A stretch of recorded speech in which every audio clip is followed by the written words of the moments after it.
said that. Where the ace at? Where the ace at? Podcast is intended for mature audiences.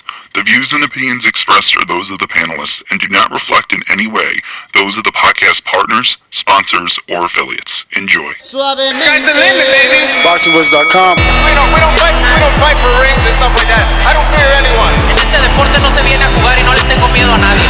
We don't come to play in this sport. I fear no one in this sport. Does that mean that you will fight Triple G later this year? Como lo dije en la pelea pasada, ahorita mismo me vuelvo a poner los guantes. As I said in the last fight, right now I'll put on the gloves again. ¡Viva México! Canelo wants to unify all the titles. When did you realize, Andy, that you could take this power? Because of the Mexican warrior that I am, I got that Mexican blood in me, so talking about the Mexican style, I just proved it. BoxingVoice.com. Ain't no other sight in the game can see the Boxing Voice.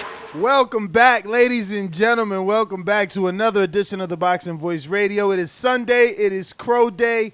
Do we have a lot to serve? Only Mike knows.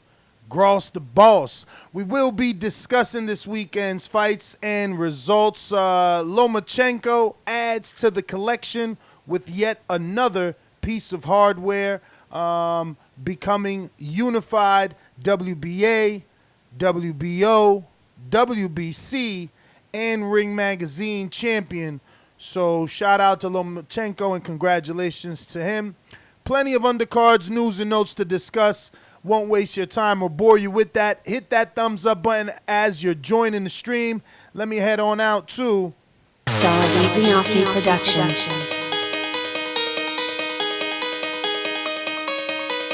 I speak it, believe it, receive it. Speak it, believe it, receive it.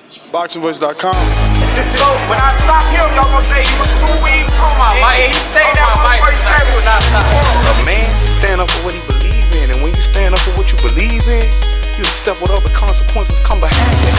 BoxingVoice.com. Looks like we lost Gross the boss. All right. I'm the best ever. I'm the most brutal and vicious and most ruthless champion there's ever been. There's no one can stop me. Lynch is a conqueror. No, I'm Alexander. He's no Alexander. I'm the best ever. There's never been anybody like me. I'm Sonny Liston. I'm Jack Dempsey. There's no one like me. I'm from their claw. There's no one that can match me. My style is impetuous. My defense is impregnable. And I'm just ferocious. I want your... Champs, what's going on? TBV Sunday flagship, and we got plenty of fights to talk about. I know some of us was hurting on those bets, some of us did good, but it was a great weekend of fights in my opinion, and can't wait to get into it once again with my main man Ness and Mike Rouse. Mike, what's good? You back with us? Yeah, what up? My shit went out for a second. They caught you on a blooper still shot, bro. But yeah, what up to everybody out there in the TBV universe? Back with another one. Sunday flagship edition. We have a lot to talk about, man. PVC, what are you doing over there, man? What are you doing? Are we just gonna omit the WBO champions now?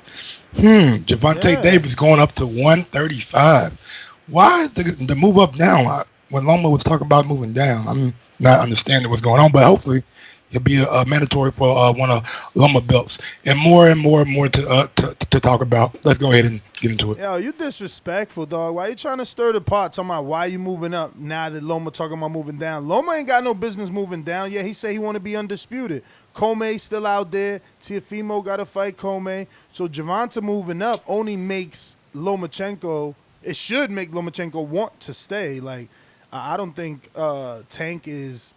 Like, if anything, you move up once Loma moves down. That will show that you're avoiding. Moving up while Loma's there, you definitely want some of that smoke. Absolutely, but I just don't want to see Loma move down after we've been hearing talks of Bob Bram said, a lot of guys on the ESPN telecast said, this is just not his natural weight class. So I don't want to see those two guys miss each other. Not putting fault on Davis, not putting fault on Loma. Yeah, I just want to see those guys match up. But that's what I'm saying. How could you miss Loma if he's not going anywhere? His plan is to fight IBF. Comey next, or fight the winner of Comey Lopez. And that's not happening next for him. So he's around for at least another year.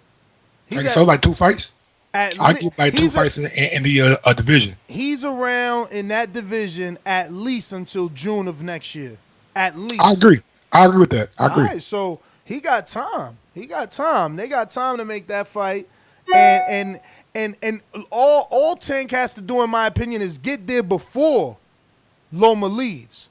If I got there before, the WBA enforced that mandatory. We know they normally don't. There ain't no such thing. I don't even know why guys running with that. There ain't no such thing as WBA mandatories. But what I'm saying is, all he got to do is get to the division before Loma leave.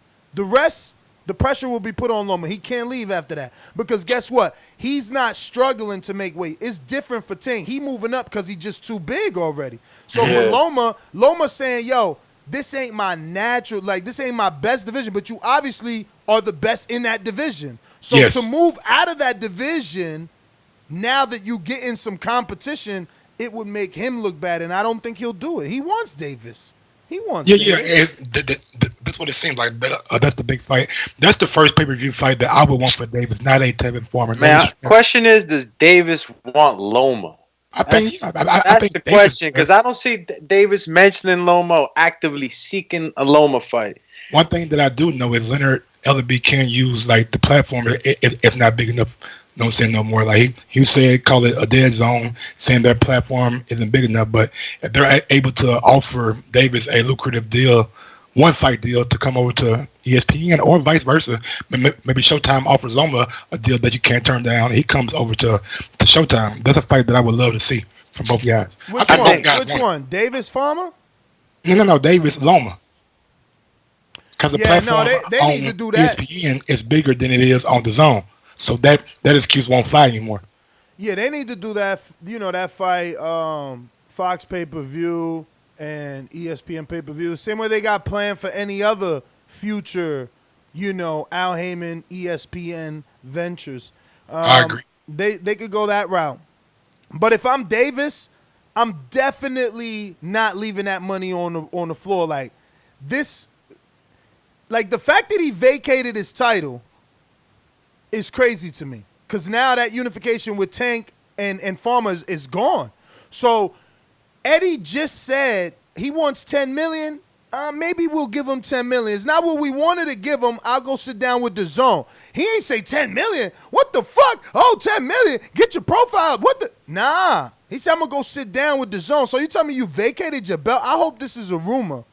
Because if you vacated the belt, the fact that he's already willing to give you 6, 7, 8 without sitting down with DAZN, you leaving that on the table? I thought it was a rumor, but I did some digging. Talk Sport gave me the source that the WBA has come out with new sanctioning, updated sanctioning bodies, and he has vacated that belt. The regular champion is still Andrew Cancio, but the super belt is vacated. That's the saddest thing, because you leaving this money on the floor, and I no one understands it. And he came out on his social media, and let me show you what he says, because, there's a lot of us, right? What did Andy Ruiz call us? He called us comment lawyers, right? Contract lawyers or comment. I think comment lawyers sounds better because we're in his comments and we think we know the sport more than him or his contract better than him. But if you go to Gervonta Davis's last Instagram post, oh, shit, I should be screen sharing this, right? So you go to his last Instagram post, and he's got a picture of him, Anthony Peterson, Lamont Peterson, and I don't know if that's Dominic Wade, which it don't look like Dominic Wade, and I just can't put my finger on who else that could be in the back. But it says, well, let me again screen share. Let me go to him. I'm sorry. While you're doing that, everybody, if you're listening right now on YouTube, go ahead and smash that thumbs up button. Helps with the visibility of the show. And if you like what we are doing for you guys every Sunday, every day during the week, head over to patreon.com/theboxingvoice and sign up for as little as $3 a month and get all exclusive kind of access to podcasts that we don't or release on the regular channel, but they're all definitely on Patreon. So he says, I got close to 700,000 in cars. And just cars, and 2 more on its way. Crazy jewelry, 1.7 million worth. Investment in trucking businesses, and more investments on the way. Working on building my $2.1 million house. Setting up my future. Bitch, if y'all want me to fight, I'm the one. No, I'm the one up and the cash cow. I'm the A side and the B side. I'm not ducking or dodging nobody. I'm ready for all the smoke. Till then, I'm milking the game and not letting the game milk me. So. And who was this? This is Gervonta Davis, but this is a page out of Floyd Mayweather's book. Like, I'm going to get the money. Y'all think somebody better than me, put them in front of me. Till then, I'm going to get the money. I mean, smart business plan, you know what I'm saying? Milk the game, don't let it milk you. I like everything he's doing, you know what I'm saying? I wouldn't have that much in like cars and shit, you know what I'm saying? Like cars depreciate. So the jury if you don't have insurance on it. But hopefully he does. And it sounds like he's doing everything that he needs to be doing. Like he's a young up and coming star, $2.1 million house. I bet that motherfucker gonna look good. Investments in trucking business. So yeah, I mean we all know why he's moving up. We all know why he's moving up. The weight. Like we seen him he can't take it no more. And they know that their investment's gonna go to shit if he stays at 130. Yeah, but how do you not fight? Like, even if you struggle to make weight, Tevin doesn't punch hard enough. Like, you left that money on the floor. Man, he don't need Tevin, man. He don't need him. It ain't about needing Tevin. No, it is because we're talking about the money that's being left on the table. That's what we're talking about. Yeah, because it's an easy bag. But he gonna make way more than that with other fighters. He don't need Tevin, bro. It don't matter whose name is attached to it.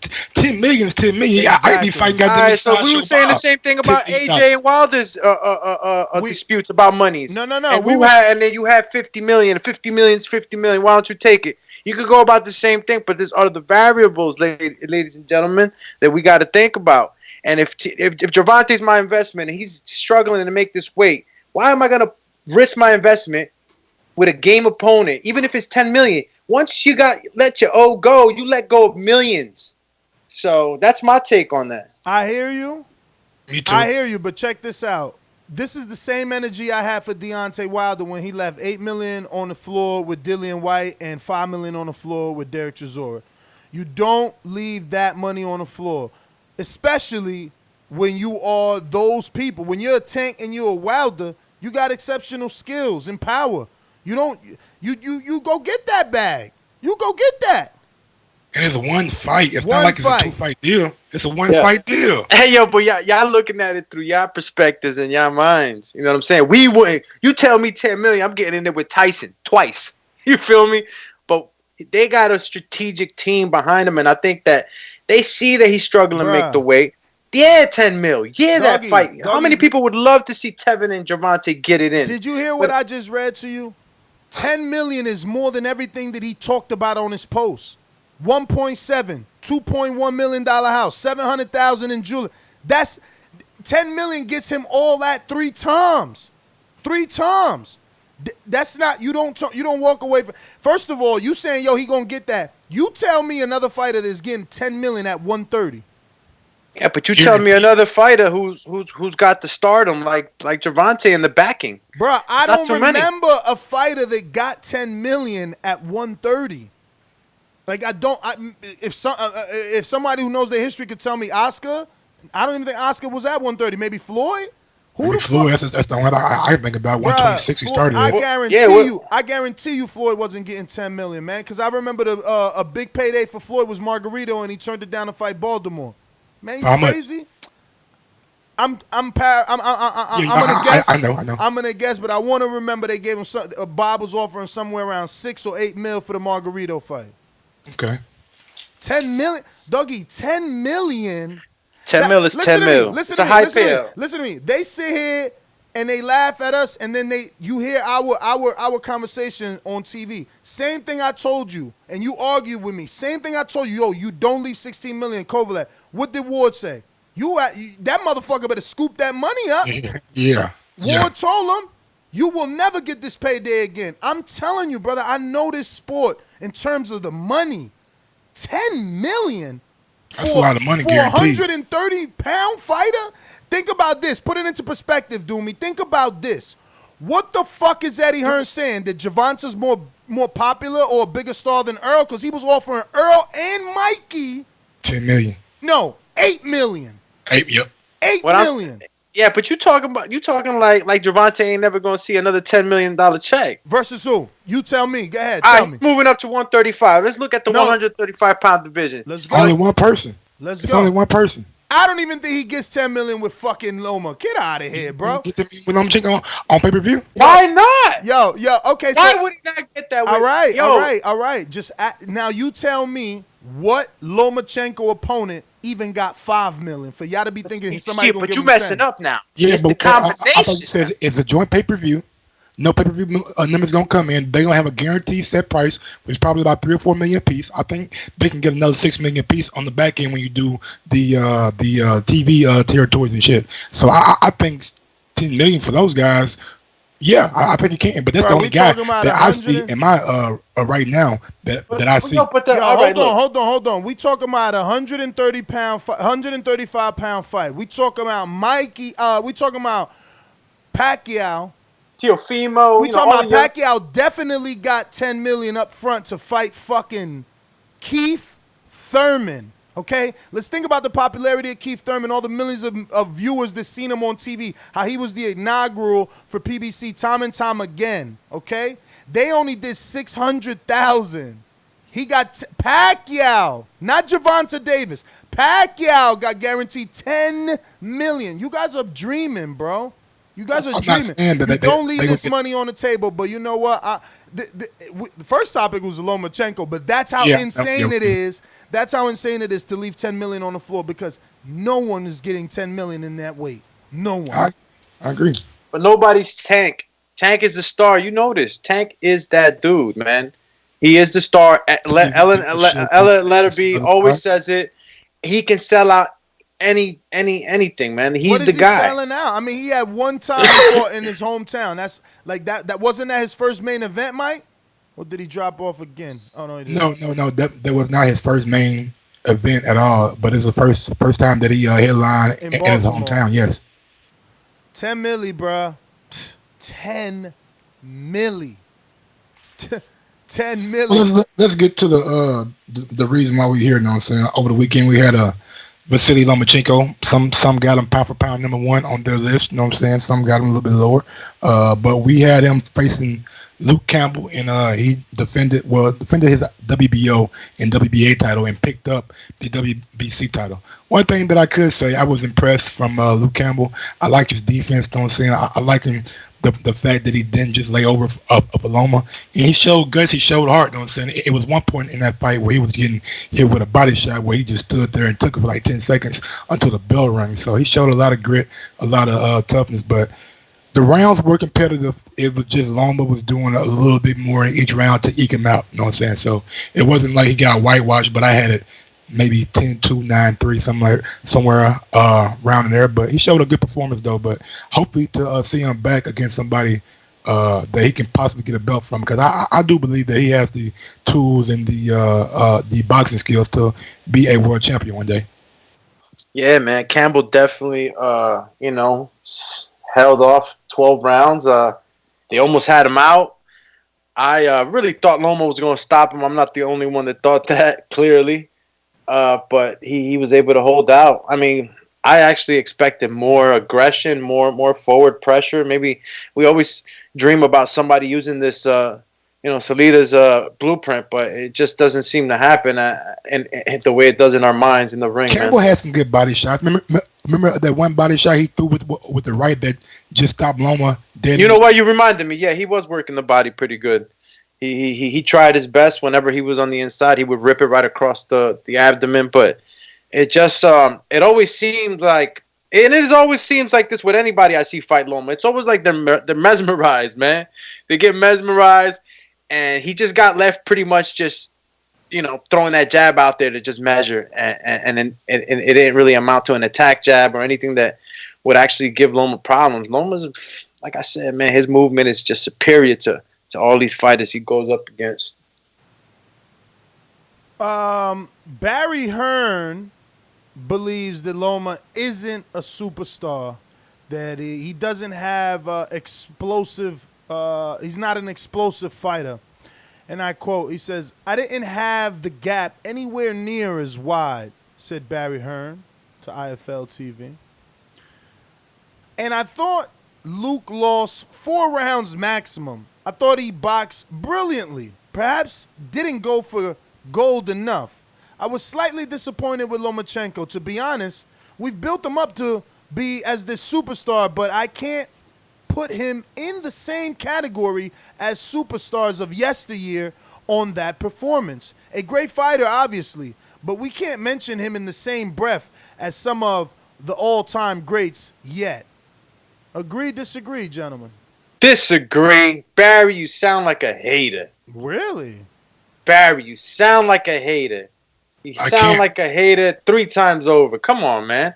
I'm going to agree with some of what Barry said. You know what I'm saying? I think he is a superstar when it comes to, like, the hardcore fans, the people that really, really, really support boxing. Everybody knows Loma ability and what he can do in the ring. But what I can say, given that high praise, put him in the same sentence like I've heard Bob Arum do with Sugar Ray and Ali, and saying that he's just way better than everybody else who's boxing right now. I can't go along with that. You know what I'm saying? There were some chinks in the armor that I saw last night that maybe a more seasoned fighter or a more experienced fighter or a fighter who was just a little bit more strong, a little bit more powerful could exploit. And I'm telling you, if Richard Comey, man, touch that motherfucker on the chin, on the body, on the head, he gonna hurt him. He's definitely gonna hurt him. Yo, we've seen Loma get clipped, hit the canvas, and get the hell up and destroy his opponents, bro. Barry can't sit here and tell me that he was disappointed. He was disappointed maybe in his boys' performance, all right? You want to be a hometown guy, you know, you want to root for your guy, UK and all that, but you ain't going to go sit there and shit on the other guy just to make his Luke Campbell's defeat look less, less of what it was. He got owned. Yeah, it took 12 rounds. Yeah, the kid was there to fight. You know what I mean? But Loma did what he does to everybody. It's not like it's something new. Barry can sit here and tell me like, oh yeah, he did something different. Man, I'm just saying, I think I get what Barry's saying.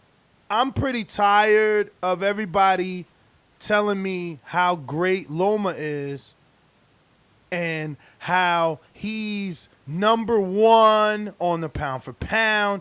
He's number 1 fighter that punches landed on him the least. Like he's got all these accolades, but mediocre fighters are let me take that back. Not mediocre, because winning a gold medal doesn't make you mediocre. But none of us gave Campbell, like a shot. Like I said he could win, but I was betting that he can last till 12 because Pedraza lasted till 12, right?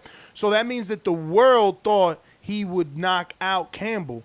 We keep thinking he's going to do great things, but he doesn't. And then we make excuses. Let me finish. Yeah, I'm going to let you finish, brother. You know, with Pedraza, it was, he's going to knock him out. Then it was, Pedraza's a big fighter. He's naturally big. But no, that's a comparison fight. You want a super fight with Tank. Tank knocks out Pedraza. You get your face beat up. Not only that, I got to cut in. I got to cut in, though. Where did we decide that Loma's this big knockout artist? When did we decide that? We know Gervonta when he sure started making making all artist. his opponents quit. When he called himself. All right, what does no mas mean? Nomaschenko. Nomaschenko. You know what that means? He's gonna overwhelm the hell out of you until you say no mas, and that's what he keeps doing. He never claimed to be a knockout artist. We put him on that pedestal. We know Gervonta Davis is that guy. He is the guy that got the mini Mike Tyson power. But I don't know when this agreement came about that Loma's his knockout artist. Okay. Everybody's asking him to knock people out. He's finishing them. Okay, but how about this? And when he does it, guess what? The guys look all right, but how about this? They want to consistently call him pound for pound. They want to make him pound for pound number 1. Here I go. I'm going to beat the drum for Crawford. Record now. Who gets hit more? How are you pound for pound? You're getting hit more. He's taking greater risks. How are you pound for pound? You're being dropped. How many times he got dropped, man? Crawford ain't getting dropped by the likes of Linares, bro. Linares' biggest win is like Anthony Corolla. Yeah, but you know what? Loma does have to try and work a lot harder to get on the inside. He ain't got T-Bud's natural abilities. He don't got these long ass arms where you could just lean back and still catch somebody with a right or left hook. I just don't get this whole rush to put him in pound for pound. You got a loss you never avenged. You know, you're unifying. Biggest thing that I hold against him. That's the biggest thing that I hold against him. If we're gonna be knocking Crawford, right? There's a faction of people out there knock Crawford for his unification. It's like, if we're gonna knock him for fighting Victor Poston and Dango, then how the fuck we ain't knocking this dude with all these nondescript dudes he fight? Mariaga, they moved up. Nicholas Walters was out the ring for like a year. 16 months. Yo, I got mad asterisk next to his career, bro. But he was brought up fat. What you say, Mike? Gary Russell claimed that his scale were broke, so he was like 2 or 3 pounds over that he had to lose. And he was in a sauna. Talking about he was in a sauna. Like, Gary Russell been wanting the rematch. I guess that ain't big enough. Meanwhile, we boxing fans think Gary Russell versus Tank is a big fight. So go figure. Gary Russell got owned, man, by Loma, and you know. I don't know, man. Gervonta Davis, you know, if you compare Gervonta Davis to Loma, you know what I mean? If we're still talking about the matchup happening, you know what I mean? It's like, I feel that Loma's gonna give him so much trouble. You know what I mean? Davis, I don't think Davis would be able to handle that footwork. Man, it's not always about the power, maybe he won't. Maybe he won't, but that's the thing. Slower, lesser men are touching Lomachenko. Slower, lesser men. Slower, lesser men, bruh. That's just the bottom line. I seen what Davis did to Pedraza, and I seen what Lomachenko could not do to Pedraza. Yes. I see what Davis does with opponents that we don't respect. That ain't what Lomachenko doing. Yeah, he's stopping them, but they going rounds. I know Davis had a common opponent with Farmer too, who he stopped. I can't think of the guy's name right now, but he definitely stopped him, and Farmer went 12 with him. So I mean, look, bro, you talking about Genovese or something like that? Genovese, maybe someday. I don't know. Let me see what Tevin Farmer fought. I like Lomachenko, man. He's a damn good fighter, but like all the high praise for him, you know what I'm saying? I think it's a little bit overdue. Like Andre Ward was saying, like I know his career started off fast, but he had 397 some amateur fights and had them world boxing series fights. You know what I'm saying? That were like no headgear, 5 rounds. So I mean, he's been primed and he's been ready. So he hit the ground running. And the only thing that I really hold against him is that Salido lost. I would love to see him go back and avenge that, but I think now you don't always get a chance to avenge these losses, bro. And you know, people want to knock him for the Orlando Salido fight, but come on, you know, it does take a little bit of time to transition from amateur to pro. You know what I mean? So it's like, I don't know if he might. So they selling us this shit. He's high tech. He does this, and he can pierce with this. He hold his breath for like 2 minutes. Y'all telling me all this shit, but he looking like he put nails in walls, Mike. Man, but he looks like Blank Man in the goddamn ring. You feel me? Mike, Timothy Bradley said his training. He puts nails through walls. Yo, why they doing that to our heroes like that? Like they really making Tim sell his soul, bruh. He out here selling his soul for Top Rank, bruh. Yeah, Tim be sounding like a car salesman. All Top Rank sometimes. fighters are the best fighters in Tim's eyes, bruh. He said Gilberto Ramirez is the best at 175. You know, I thought when we called him a company man, like on his first, second, third shows, he came and listened to the show and changed that, because then he got real aggressive and he got very much better. But he's still trying to sell us this Top Rank is the best shit. You know, he did it with the Earl. Oh, Earl don't want to fight Bud. Earl don't want to fight Bud. And when Earl tells him, bruh, me and you was mandated to fight for the BC, you ducked. Now, I ain't duck. You know, everybody know Al don't do business with Top Rank. So then how am I ducking Bud, motherfucker? You company man ass motherfucker. Get your ass out of there, bro. And now you ask him about Earl. He talking about, I ain't talking about Earl no more. When that nigga says Zerto was the best at 170, I'm like, bro, did he beat somebody for a title that I forgot about? I mean, I love Zerto. No disrespect towards him. He's a good fighter, but I like Bivol. You know what I'm saying? He's more seasoned, more proven. I like Wozniak. I mean, I can't say the guy's name at all, but Wozniak, what the fuck his name is. He's fighting Better B. So I like those two guys a little bit more than Zerto, and I like Kovalev a little more than Zerto. You know what I'm saying? Coming off a big win with Yard, going to fight Canelo coming up. So I can't say he's the best at 175. Let him fight a champion first. Yo, let me get this ready. Some new shit coming in. Straight off the boardroom desk. Shout out to Mr. Alvarez in Vegas. What we got? Cubs in the camp. He's another one of my fighters. He is a great young man. Right, but wait, why is it echoing? What's this? Did you hear it echo? Was it echoing to y'all? Nah. Let me try and lower it a bit. Maybe it's coming back through my headphones. He's another one of my fighters. He is a great young man.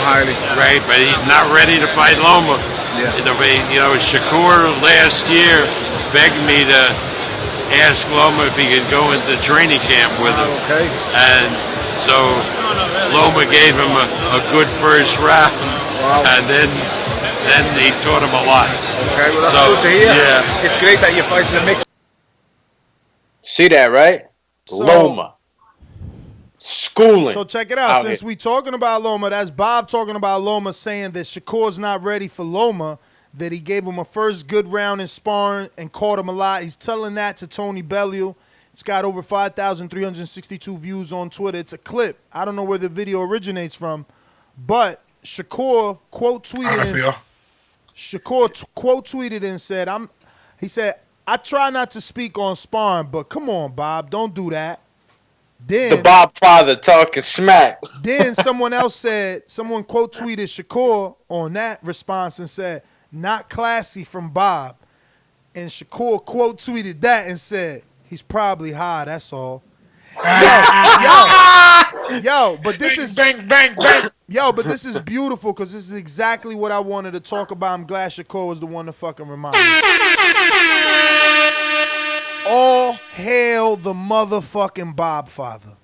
Yo, Bob ain't no fake I wanted to do a straight up entire episode on this, bruh. My man knows so much about bud. He's on my level. Like, he knows what sativa is, what's the difference between indica. He knows what strains he like. He knows what gives him an up high, a low high. You know what I'm saying? He knows what's perfect for his 10-hour flights to China. Like, Bobby's part of the cannabis community, B. That's crazy, bruh.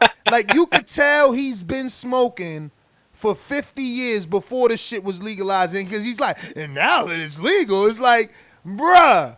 I love him so much. When Bob is like a little bit buzzed, you know what I'm saying? His eyes get all. You don't get it, Mike. Bob's eyes been like that since 1972. Word is born, anytime bro. you see a fucking Bob interview where he's smiling, just smiling, y'all know Bob, you know what I'm saying, doing this thing, especially when he's down there in Vegas. Shout out Bob. Yo, really quick. Shout out Bob. Shout out Mike Tyson. Shout out the Diaz brothers for like making that shit like kind of normal in the fighting community now. You know what I'm saying? Hopefully they get this shit legal worldwide and we can. But really quick, man, I know a lot of you guys, we got a lot of West Coast listeners, and a lot of you guys in the West Coast, y'all be vaping. I don't know if you noticed, but on the news, lawns getting fucked up. They call it. They relating a lot of shit to those vapes, man. So stay away from that, man. Flower is power. Flower is power, man. So I hope Bob ain't out here on his old ass trying to vape because he need to smell good. You know what I'm saying? If you're vaping, I hope you use a one that like burns the weed for you. They just put the bud in, and it'll burn you for you. Like, man, don't vaporizer, bro. Yeah, don't use that pen that like it's already pre-mixed. And that ain't for me. Matter of fact, we gonna get at you on another Untitled, maybe a new show segment. Tomorrow's Untitled. I will be putting out the good shit on TV. Yeah. All my niggas who ain't watching Snowfall, man, go watch that. Yeah, nah, you know what? God. Yo, I haven't watched it, but I watched that episode you put, not episode, but it was like an interview you put in the pre-pro with some of the cast. Yeah. I watched that, and I'm interested. I didn't know it was about the crack cocaine epidemic. Yeah, it's about the crack epidemic. You know, I ran into a friend. They got a couple of UK actors, man. I was like, Nah, I'm fucking with you. Yo, they UK like to, actors are the best, though. I'm gonna be honest. Like, I got a lot of favorites. Let's save that though, fellas. Let's jump back on the schedule. Alexander Povetkin. Damn, bro. Hold on, where that crow at? Where that crow at? So go ahead, Ness. Crow for Go ahead, Ness. Hold up. I pick about to serve the whole chat some crow. Hughie Fury on the show. I got it written down. Oh, okay. I thought you meant crow for Campbell. We're having a crow barbecue right now. Oh, Doomy picked Fury too. Crazy. Shit, crazy. I wrote down Doomy. Nah, you must be out of your mind. Nah, you picked him. You picked him. Why are you trying to lie? That weed too good. So listen, man, this was the most disappointing fight of the weekend, bro. I thought Alvarez Erislandy Lara was gonna be disappointing. This was disappointing right here. It just wasn't a good fight. There's nothing to talk about. It was a clinch fest. Hughie Fury didn't get the decision. He didn't do enough. I'm done picking him. I picked him versus Pulev. And these are slow guys. The guys he's losing to, they're slow. He's supposed to be able to win with the jab, but the problem is he never shoots the right. So basically the opponents after the fourth round realized, like, this guy's not going to land the right. He's got one hand. All I got to do is keep being the aggressor, and the judges are going to automatically give me the fucking fight. Poor Hughie, because I told you, he's the one that signed. I don't think Povetkin is signed in Matchroom. Wait a minute. You two just made me believe y'all, man. I picked Povetkin, bro. Y'all some crazy ass dudes, man. Get out of here with that bullshit. I go back on the show. I go back on the show and I'll show y'all. Y'all both just mind fucking me right. Get out of here. Listen, you don't got to talk. Go to your cell phone, listen to the show, clip it, record it, and play it. It's that simple. I'm about to do. That's simple. Well, anyway, I did come out and pick Povetkin. Like I told y'all, man, I never really had much stock in Fury. When I seen him against Joe Parker, I knew what kind of fighter he was. He's a passive aggressive kind of back foot fighter. Never really sets down on any of his shots. Let guys overwork him. He's trying to look good, like he's a boxing ballerina, like his cousin. He do the herky jerky movement, but there's no substance behind it. So I know I'm kind of being hard on him, but fool me once, shame on you. Not gonna fool me against Pulev. You're not gonna fool me against Povetkin. I've seen who you were against Joe Parker. Anybody on the bottom level, not the bottom level, but like the intermediate level, like a Philip Hargrove would be a good test for him. Michael Hunter would be a good test for him. You know what I'm saying? Those kind of guys. Usyk could probably even be a good test for him. Get him on his resume moving up. But Usyk's gonna be mandatory for the WBO. Speaking of Usyk, he went to visit him in his locker room. We got it on our Instagram, and I think that Usyk is like, he's looking at, that's food for him. Like, Hughie gave you the game plan. It's just, he didn't throw no rights. Usyk has better footwork, and better punch placement, better punch variety, just better everything. And he's a little thicker than Fury, right? Fury's pretty thin. He's not like, maybe heavyweights are not afraid of Fury. He's not intimidating. But really quick, before I pass it to one of you two, I got a super chat. Maybe Mike should read it because he watches that sport. We got Donald Banks on the super chat. Oh, snap. Khabib Nurmagomedov. I got you. Man, you're supposed to know how to say that. You're the MMA watcher. Khabib Nurmagomedov. And Tyrone Spahn on the panel with Mike. LOL, no. Let's get what a super Celebrity Sunday. He called you Tyrone Spahn. He called that nigga doing it. Yo, Donald, they gunning you with that one. Speaking of Tyrone, he had a victory this weekend. In Mexico. I know somebody's trying to get me in touch with him, so we can possibly get him on the show this week. So champs, but bro, I got his number, bro. I was down in Miami with him.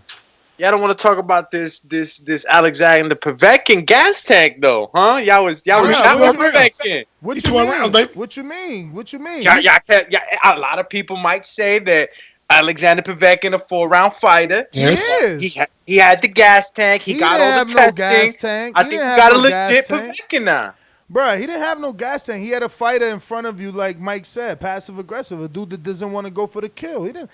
Bro, this win has nothing to do with Povetkin. He showed me nothing. Like, listen to me.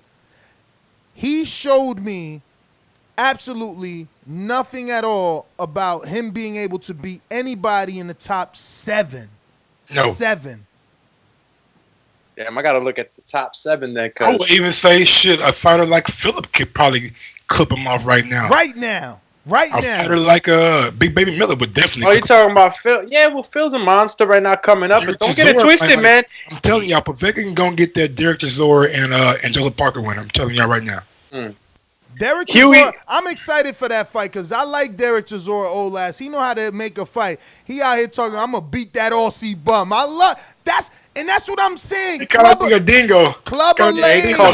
For y'all that don't know what a dingo is, it's like a wolf dog. Top, man. You know, it lives in Australia. You got to Clubber Lane your way to the fucking top, man, and that's what Chisora continues to do. But really quick, let me just show you what the top 7 looks like. I just threw it out there. Let's see how right I am.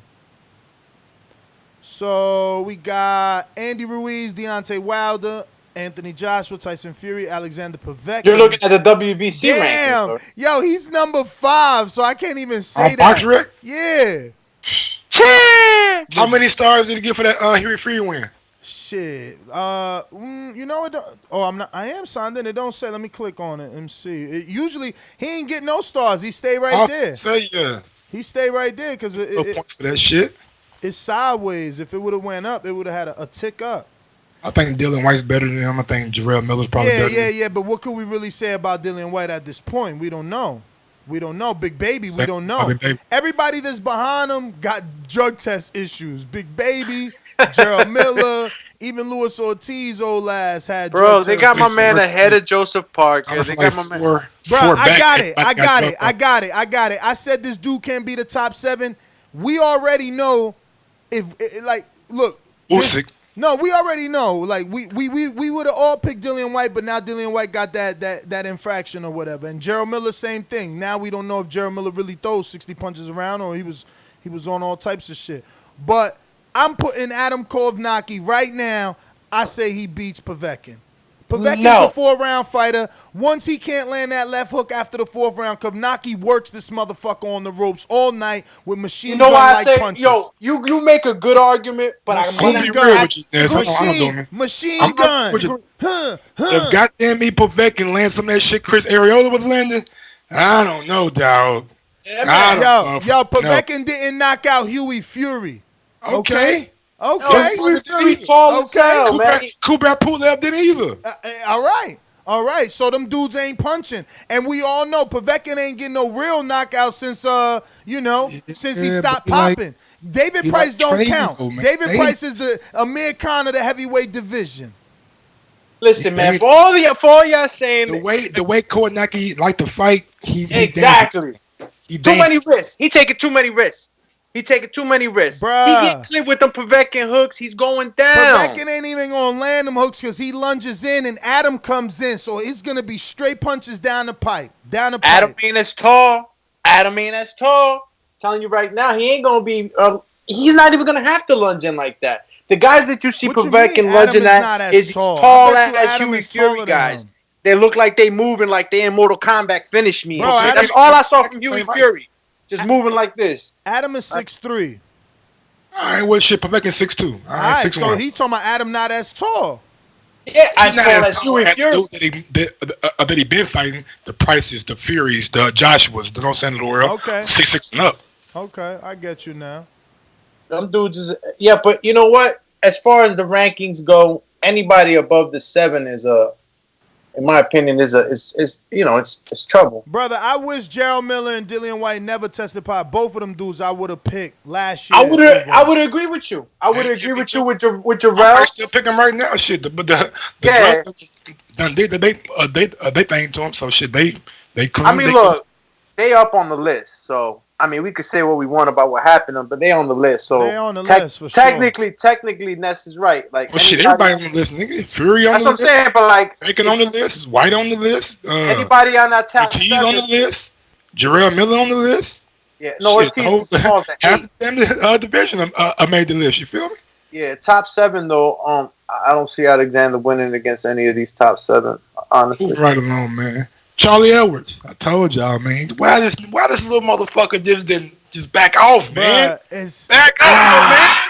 Yo, it costs me money, man. Let me tell you something. That's one time boxing got it right, because I'm watching that fight with the volume off. I don't know what we was doing over here, but I'm like, wow, he hit him on the ground. I didn't know. I seen it in the chat that they called it a no con. I thought Charlie lost. So boxing got it right, bro. Like, it's unfortunate, but Charlie knows, though. This is even worse for Charlie. He knows mentally in his head he can't take it. He can't take it from this dude. Now this dude about to get investors. My man said he was in jail over the weekend or hiding over the weekend and came on a bus. Like, he had the craziest story. We talking about Martinez, right? Yeah. I like that kid. The following Friday, you know what I'm saying? How the fuck you in jail, you get out, you come on a bus to the weigh-in, and you still knock out the champ? Bruh, and Ronald Alchai, I'm sorry. You keep telling me what to bet on. This your second time. I should have listened to you. I have such an issue listening to people who are betting on people I've never heard of. But Jesus, he told me this dude was going to stop him, and this dude stopped him. I told you, and bro. And he stopped him like... Yeah, you got that, Mike. I didn't even know who Martinez was, like, bro, the nigga is not conventional. He throws everything. He don't give a fuck. What's up with Chepo being his trainer? I didn't know Chepo was training him. He had that little pack. I didn't know Chepo was training. I didn't even see that. That's Chepo. That's Chepo's fighter. He was in the corner. I didn't know this. Yeah. Chepo with some other cut man that had bushy eyebrows. But Chepo like not Eddie though. Caterpillars parked on his face. But Chepo not Eddie though. Because Eddie is the lead trainer though. Eddie is Eddie was over there too. What? I thought Reynoso was over there. Reynoso might have been in the crowd, but I didn't see him in the corner. Who I saw in the corner was Chepo and some of the other fellas. Well, yeah, man, little Martinez, bro. Yeah, and now the money gone on him. So fucking next fight, if they make it, now it's gonna be even money or some shit. Yo, but how do you feel about that though, yo? He fight like Pacquiao. He darts in, darts out, catch it with combination real quick. Yo, he hit him with so many lefts. He was begging him. The nigga said he sparred 160 rounds in preparation for this fight, and went to jail though. How? Yo, that's admirable, man. Bro, how do you spend a weekend in jail and still beat a champion? No. It wasn't last weekend. He had went to jail for a weekend. It helped him make weight for a fight. He came out on Friday and beat a dude, and then he was in line for the Charlie Edwards fight. Okay. Oh, I'm about to. I want to ask you a question though. About stop you thought he got out of jail Sunday and came? I thought he went to jail for this fight and got out in time to make this fight. He got bailed out 3 days before me. Said, "Holy shit, man." Yes, dog for but that's a little bad dude, man. One, he's short as hell, but 112 is a division that I'm becoming more and more intrigued in. You know what I'm saying, with this little guy. I want to see him. Can he move up to 115 and 118 and try to compete? But he's very, very small, so I think he's exciting. I like that. I don't care what weight division you in. You know what I mean? I know I don't see as many of the fights in the lower weight divisions, but guys like this make it exciting. I think this kid, even though, you know, he seemed a little brash, even in the interviews, he wasn't apologetic about what had happened. And I'm going to fall into that with you guys right now. What did you think about this stoppage? I mean, we saw what we saw. You saw Mauricio Suleiman go back, do the instant that was replay crazy, though. That was crazy, right? Is that in that where this fight took place? Because was that overturned on the spot? Mauricio said shit, he seen it like clear as day. He wasn't gonna let it stand. Yo, WBC called that shot, Ness. And the WBC has instant replay that they can use. Yeah, but they don't. They don't go back. Fellas, but the WBC is not a commission. The BBOC does not use instant replay, but they can't stop a sanctioned body from using their instant replay if they deem it. But the WBC is not fucking a commission. Like you said, it was the right thing to do, though, bro. It was, but that shit was bizarre. I wonder if anybody like a Hauser or an Aioli is going to write about that. That was bizarre. I've only seen instant replay in New Jersey a couple years ago. One thing I can't say about from Charlie Edwards, nigga, he sold that shit. That nigga did a front flip and everything. Rolled over to the side, you know what I'm saying? Nah, give him some slack, man. Look. This is my opinion on the stoppage, right? When you fighting and you in the zone, right, and you just punching, I mean, the guy was clearly on his knee. You take a knee, you relax your body so you can get your wind back or whatnot. So he might have not been tight, ready for punches. He was in a vulnerable position, but at the same time, this is why I get on these refs' ass, man. It's the duty of a ref to physically put himself in between the fighters. This is why I always get at these refs, man. Listen, a tap on the shoulder and you yelling at the fighter while he's in killer instinct mode, in my opinion, is not enough. You as a ref are not going to sit there and assume that the fighter is going to stop. You are there to protect the fighters. The ref is supposed to physically put himself. That's what when Martinez was arguing that in the interview, I didn't give him too much shit for it. Because when you're in that mode, bro, it happens. It happens. The fighter has a job is to decimate his opponent. It's not to protect them. It's the ref's job to protect them. And it happened the way it happened. Was it right? Obviously, it wasn't. Can I blame Martinez totally for it? Yeah, I'm going to give him his blame. But I'm also going to understand what sort of mind state you're in when you're fighting. This is the fight. This is the hurt business. Refs, you got to jump in. Same thing with the other fights we saw. We see the guy just talking, looking at his guy with Campbell. What was the other fight where we saw a lot of grabbing? Wasn't it the Povetkin and Hughie fight? When they kept talking? Hell yeah, all night. And no point deduction, not even a warning, bro. Not even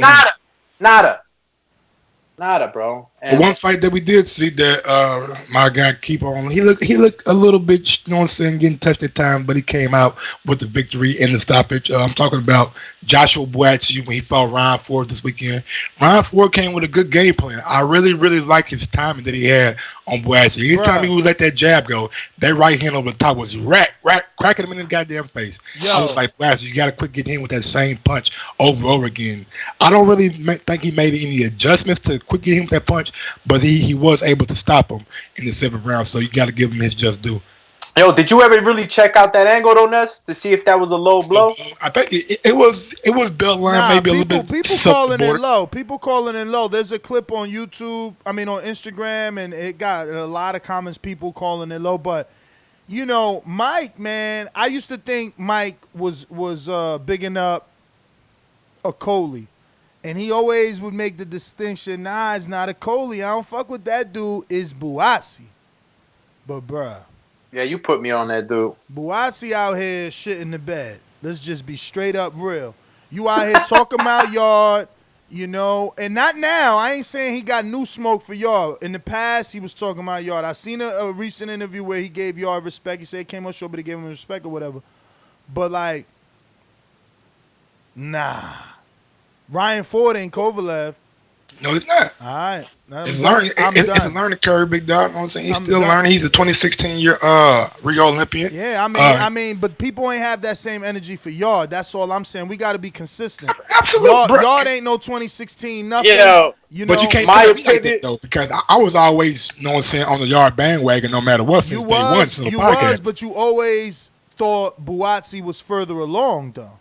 No, I never said I thought he was further along. Hey, listen, man. I'm gonna tell you. I swear I got that impression. I think I said he's a little bit maybe more seasoned because of the Olympic Games. You know what I'm saying? But for further along in his career, Yard they probably have the stiffer kind of challenges, especially when you're gonna add Kovalev in there. But that's a fight between those two guys. No. I'm talking pre-Kovalev. Obviously, I'm talking pre-Kovalev because that's when the Yard and Buatsi feud was hot. You know?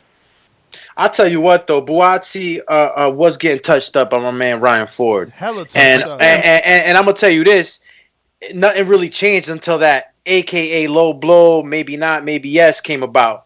Because other than that, the kid was giving him work, man. He was giving him work all the way up to the 7th round. Man. You know why? So it's like, yeah, go ahead. I'm just saying it's sad because I kind of wrote Ryan Ford off, and then I'm watching the fight and I'm like, damn, I wonder if Julio Garcia is getting the message from the team like, yo, your man played us live on air and look, you know what I'm saying? Because I gave you had me thinking like Ryan Ford was a complete bum. Bruh. That's why you had me thinking like he was just nobody. He has lost to people that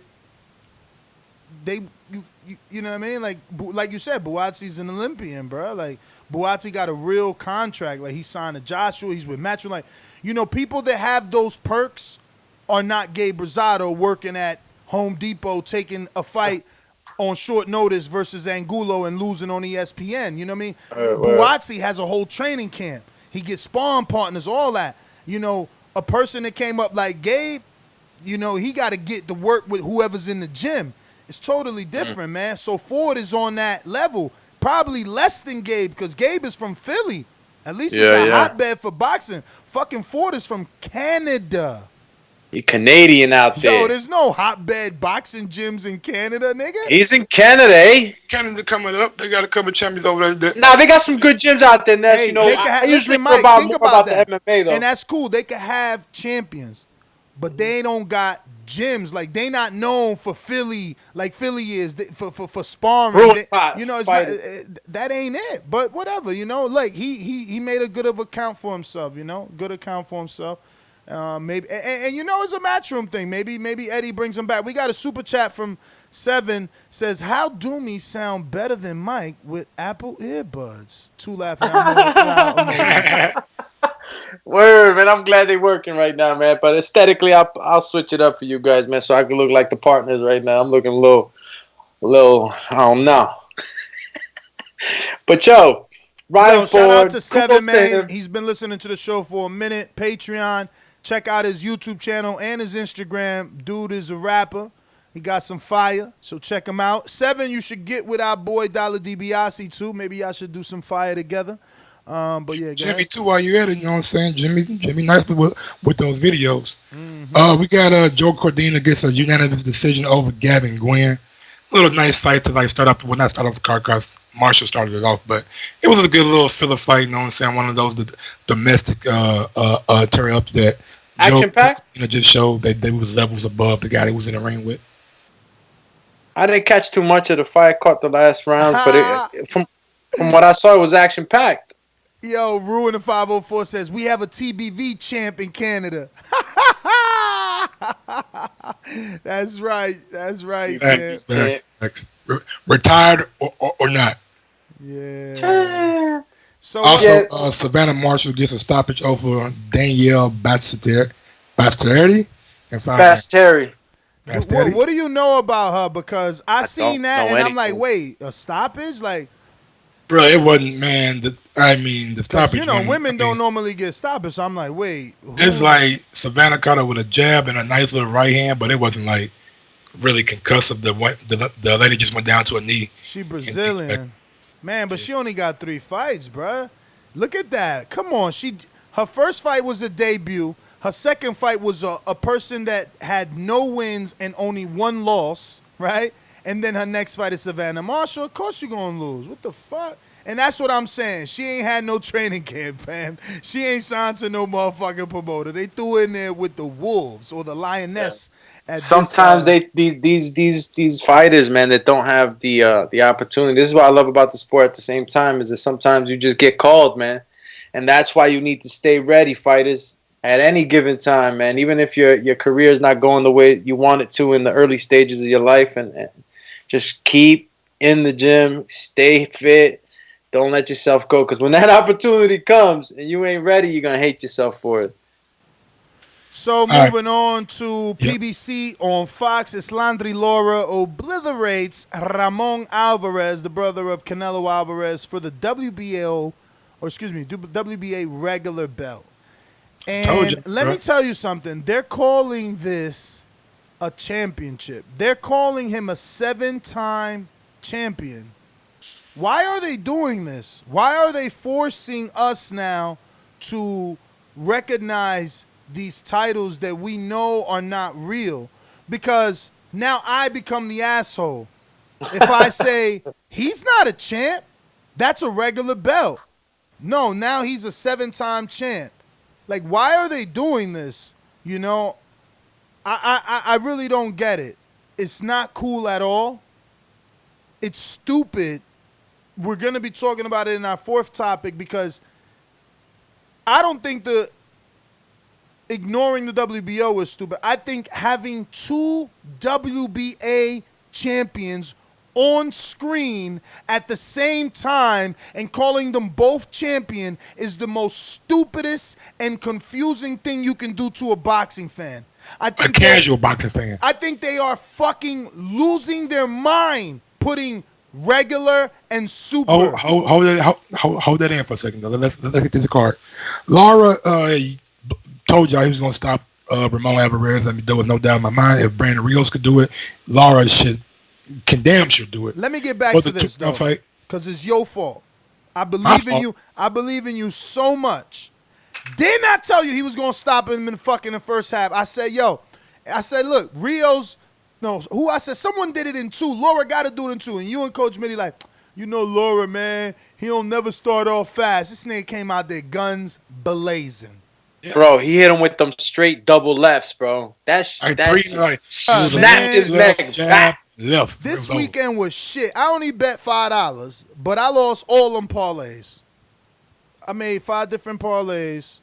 And where was Alvarez before he fought Lara? I mean, what he was losing. He was losing. Then he just lose to fucking Rios. Like, I can't even believe the disrespect. Like, Mike talked about it Thursday. The fact that Brian Castellano is still number 1, how the fuck does Brian Cancillo, right? That's what you meant? Yeah, Cancillo. I don't know, bro. The dude that Lara got the draw. It's Cancillo. Yeah, it's Cancillo. How is Lara getting this title shot? Fake title. Bro, they even calling Brandon Figueroa a champ now, and he's an interim. He's not even a regular. They called him a champ. He was on TV main eventing, defending an interim. Like, they going all in. WBA must be good. And why get in bad with Mendoza? Why him? Well, man, let's to this guy. Let me get to my quick, man. Jamontay Clark and fucking Tower and Inferno. I watched that fight, man. Sebastían Fundora fought to a draw. I told y'all, motherfuckers. What you told us? I thought he was going to get a decision. I thought Fundora was going to win a decision, but I knew he wasn't not going to knock out Jamontay Clark. I figured it goes to the card. You ain't say Clark was going to win, and he ain't winning, in my opinion. No. I thought he did some good things. He did good. He did good. But look, bro, he was on the back foot all night. But he was catching what's coming in though too. Night. Yes, he was, but he was eating a lot coming in. Yeah, he did. He was eating a lot. So in the eyes of the judges, it's like, yo, you backing up and you taking shots. He was trying to counter too much. He moved too much. He was literally like, really. You can't say running, but he was doing like a skippy. You know what I mean? Come on, You know where I think he had trouble? He said a skippy. Bro, he was like, yo, I'm like, what it was? He was, look, man, when you that long and that tall, if you're the opponent, you want to get in his chest. And that's what was happening a lot of the time. Jamontay would get in real tight into his chest. And as a tall guy, it's hard for you to get good punching distance in order to hit him. You got to kind of like skip away a little bit and then punch back in, because when you're that close, you can't punch that good when you're that tall, man. Well, yeah, I figured that he would lose a decision to Fundora, but got a draw, and that fucked my money up too. Yo, I can't say nothing bad about Fundora though. Like, it's a good fighter. Like, no, I'm just saying, in a fight like this, you probably look and you're like, yo, what did he do wrong? He could do this more. Like, it was just a good fight. I would stay away from the rematch. They both need to get ahead and grow and learn something. I mean, maybe Fundora could take it, though, because, again, Clark don't want to stand and fight. He going to keep moving. And shout out to him. We talk about Povetkin being a 4-round fighter. Jesus Christ, that boy got a tank and a half. He never looked tired. He never looked tired. He never looked tired, bro. And he moved that whole fight. He had to move.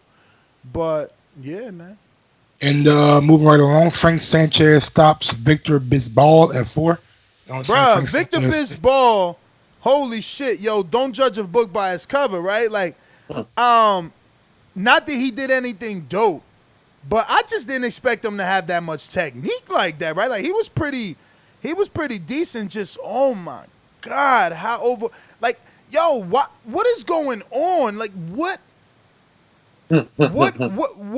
sort of schooling do these TV executives need? Like, when they're sitting down with Al and they're like, yeah. Matchmaking? Yeah, Frank Sanchez. I like that. Yeah, look, man, he looks strong. Yeah, okay. Oh, we going to put him in there with Victor Bisbal? Like, and look, I know, it's like Ness. You know, you can't say that today when you were so happy Andy got the upset, and you said how people relate to him, and yeah, but Andy's fucking training, bruh. He's fighting on this level. You putting an Olympian in there with a dude. I guess he was Olympian according to Joe Goose. Dude got like a business or something going on and everything. Like he getting in. I see what you're saying though. Like if you're gonna put him in there with somebody, give Amir Mansour that check. Somebody that looks better on TV and the lie is more believable. Don't tell me that this dude. First of all, that dude shouldn't even be giving that other dude a hard time. Like if I'm a casual fan. The guy with all the muscles should not be getting bullied by this other dude that looks like a tub of lard. Just let's be real. My man's midsection, his midsection looked like the bottom half of a Christmas tree. I just couldn't understand what was going on. Muffin top. He looked like an upside down potato. Bruh, muffin top ain't the word for what was going on. I didn't get to catch it. And then he was, and this is what I'm saying. This is why I mean, like the executives needs to be a little better about their selection. My man is selling straight asshole Latino crack on national television. His whole asshole is out because he this fat and overweight. His pants don't fit right. His fucking cup protector ain't fit. You can't do that. Your whole ass came out on goddamn screen. You can't do that on TV. That's not cable. You can't do that.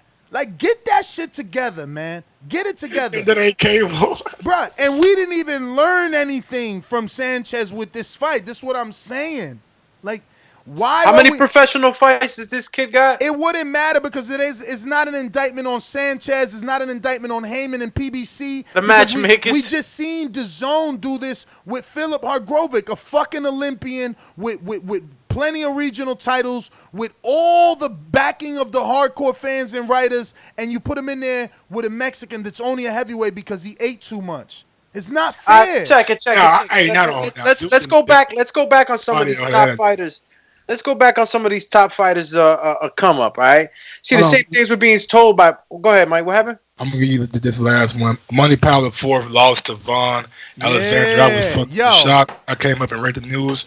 I didn't see the highlights or anything. Like I couldn't find it nowhere. But Money says he feel like he won, but I got to look at the highlights in the fight in order to like really break it down. So yeah, he lost a majority decision to Vaughn Alexander. Year of the upsets. Okay, 2019. Old niggas upset niggas. There is something in the air in 2019. Okay. It's called the underdog. Thursday, I said that Vaughn basically was living off his brother's name. Every time you say a nigga that bad, they come out. Round 4 had a good performance. Vaughn then had a good performance. And that's what I'm telling you. No, it's 2019 because if you go again, if you check, this is Vaughn Alexander's biggest win. He beat an undefeated prospect who was fucking touted. Like, this is Vaughn Alexander's biggest achievement. I'm going to double check, but I guarantee you it is. This dude lost. He lost to Dennis Douglin. Like, bro, this is his biggest win. Real quick, before Mike hit me with the I knew Shinobi. I was like, this gonna before Mike hits me again with the Shinobi Ginzu. You know what I'm saying? I'm gonna go back real quick to what I was just trying to finish up with Frank Sanchez and Victor Bisbal. A lot of these guys that look all sloppy and whatnot, even though we're living in the quote unquote Andy Ruiz era, where everybody could be chubby and still rocking. Look at Wilder. And I'm mentioning Wilder in particular because Wilder's resume has always been on the under an eyeglass. You know what I mean? The guys look sloppy too. Guys coming up, you know, and this is what I keep saying: is you got to protect your investment. These guys are not going to get put in there with top 20. Yeah, but the difference is Wilder's fights that look like this weren't on TV. That's all we're talking about. We're talking about television. They were? No, they weren't. There was fights on TV where he fought guys that looked pudgy. Who? Not like this, man. Ariola's a name. Nah, but we're not talking about the top guys. We're talking about in the beginning of the career, which that's what not we're looking on at. TV, man. Not on TV. You got Wilder. You got Wilder haters sending you fucking Instagram clips of old shit, nigga. That shit ain't on TV. Remember, Wilder got on TV when he signed with Golden Boy, champ. Stop it. We gonna check that right now ain't because check. I'm telling you what it is. But go Yeah, ahead. man, Money Fact Pal, check you it, know what I'm saying? fact Still check it. young, like 20, 21 years old, so he's gonna come back, rebuild, and just man, get your mind right. You know what I'm saying? Hopefully, you can run a rematch back with Vaughn. You know what I'm saying? Or you can go a different route. But I think that I know the kind of guy you are, the kind of fighter you are. You definitely gonna want that rematch with Vaughn, and let's see you do your thing. You know what I'm saying? Main Event's happy as hell right now. I wonder if Main Event still got that piece of Vaughn because they brought him back. Yep, They the one brought him back when he got out of jail. All right, Ness, take it away, big dog. We already talked about taking shit, you know what I'm saying, by him vacating, so we don't need to go back to that. PBC.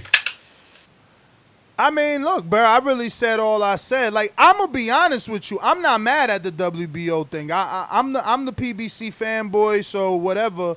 They gon' really use this as, reason to believe that. But listen. They're losing the connection between boxing and the boxing fan by the confusion that they're adding to the sport with these titles. Showing 2 WBA champions is crazy. Especially when you could be showing a WBO champion or an IBO champion.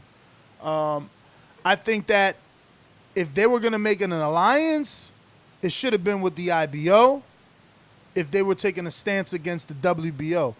To give more recognition to the WBA, who is already, like, single-handedly fucking up boxing with the amount of titles they got. They just print them daily. Like, they make them shits daily, bro. They just International, gold, interim, regular, super. The list goes on and on, bro. They got more. So I'm just mad, bro. I'm mad, bro. It don't make any sense. It don't make any sense. And maybe they like, yo, Canelo's a better name to put with our PBC fighters, but then you put Callum. So if you put Callum, how could you not put Billy Joe? And again, if the stance is against the WBO and we ain't recognizing no WBO champ, well then don't get in bed with Mendoza. What has he done? What has he done? What has he done? What has the WBA done that's good for boxing? What have they done? I bet you if we sit them down, they are not a non-for-profit. I ain't even Googling because I'm not wasting my time fucking with them. They sleazeballs. It's just whack, man. I don't understand why they doing this shit. Like, I get the whole take a stance on WBO because they not ranking any of your fighters. They don't recognize y'all. Well, fuck it. We ain't going to recognize you either. And I can respect that because they're keeping it consistent. They didn't recognize Terrence Crawford, didn't recognize Billy Joe Saunders, and they did not recognize it on the graphic when they had Ruiz and Wilder right beside each other on there. They had Ruiz, the IBF, WBA, and WBC. Yeah, but it's stupid because you can't even, like, you painting a narrative that you can't truly control. Exactly. Because Andy's still out here with his titles. They still on the absolutely line. Right. He's still paying a sanctioning fee. Like, this makes no sense. No sense. The only thing that I don't like is what Ness said. Why put the regular in there? I know Canelo Alvarez is a name, but when you do that, you set a precedent for you want to recognize all the regular titles now. But they are, Mike. They are. Remember, they recognize fucking Brandon. But remember, they recognize Brandon Figueroa interim. Lamar Peterson is a 2-time world champion. They won a WBA regular at 147, and they say he's a 2-time world champion. And that's the problem. So now the writers, right? So like an Ioli and a Dan Rayfield, if they say something, what's gonna happen? They're gonna get ridiculed. Like, how do you tell Brandon Figueroa he's not a champ if television is recognizing him as a champ? He's paying for the sanctioning fee. He got a belt. He defending it. People want to take pictures with it, but the writer and the podcaster and the YouTuber, now we don't believe that you're a champ. Who are we? They're ruining the sport by giving Gilberto Mendoza more power. They are ruining this sport. Like he said, what has he done? He's not been in front of the camera answering no fucking question. He ain't sat down and get nobody no fucking interviews. Fucking, yeah. I'll tell you what he hasn't done. He said he was going to abolish the amount of titles that the WBA had, and then instead he did a new one for Virgil Ortiz. Virgil Ortiz is the WBA Gold welterweight champ. Pacquiao is the WBA Super champ. There is a WBA vacant regular welterweight champ. It is ridiculous what they're doing. Yo, he fucked up right here. This is not a good look. This is not a good look. I'll reiterate, I'm down for the stance against the WBO for not recognizing a fleet of fighters, not just one. I ain't down for the stance, but I can respect it because they've been consistent since I seen the Andy Ruiz graphic. I see no Terrence Crawford on there. I see no Billy Joe Saunders, but I can't say I respect it for their consistency. But I don't like it. I'm down for it because if you don't stand for something, you know, you're going to get run over. And that's exactly what's happening. How is it coincidental that Bob Arum needs welterweights, so there's welterweights ranked, but in no other division, there's no PBC fighters ranked? That's not coincidental to me. That is political. We ain't fucking with them till we need them. It's just that simple. But they need to do something, man. Do you get any takes on this before I get to the notes, or you still try to find your audio? No. No, actually, I was just going over some of the things that, you know, Ness was talking about. Like talking about that Wilder ain't fight nobody on TV that was looking like my man. Who you gonna say? Liakovic? You gonna dare say Liakovic? No, checking out his resume? Okay, who? No less narratives now. Who?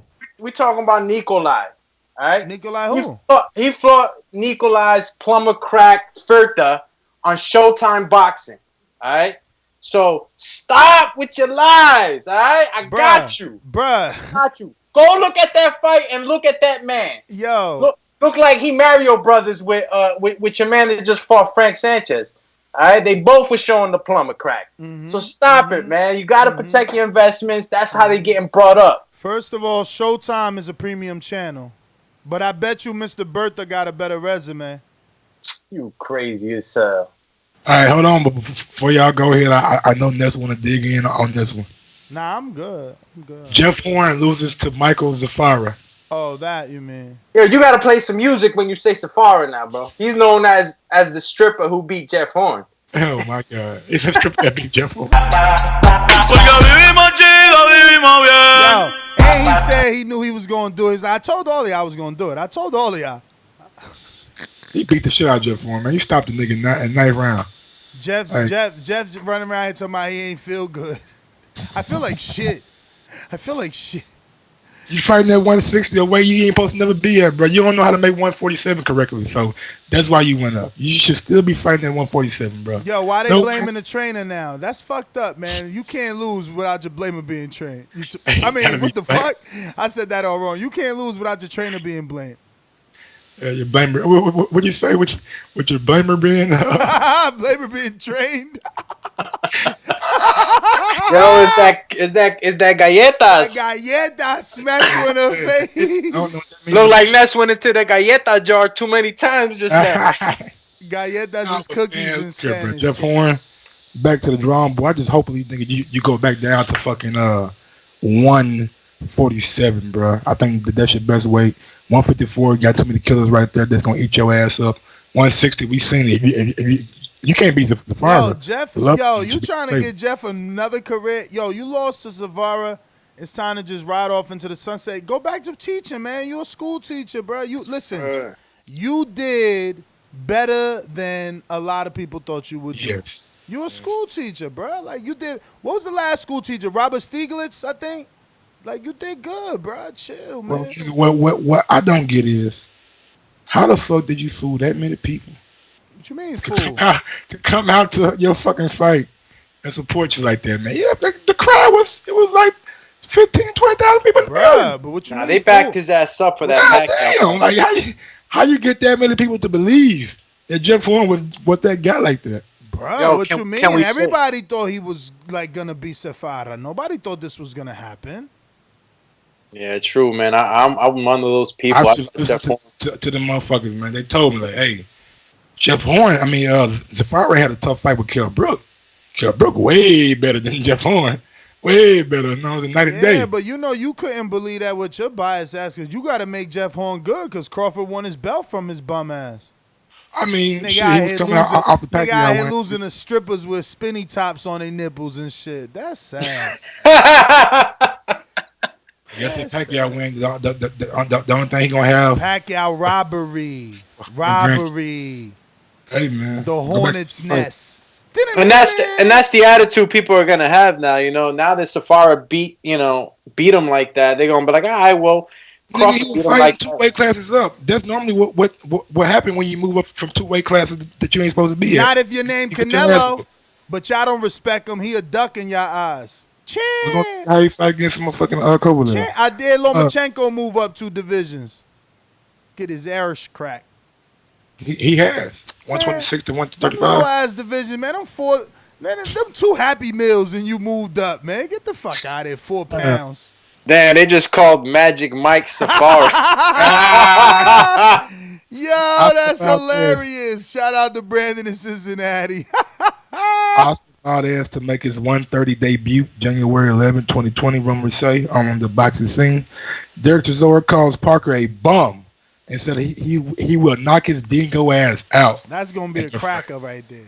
For all y'all that don't know what a dingo is, it's a dog that's specifically lives out there in Australia. Little soggy, it's a little rough looking dog.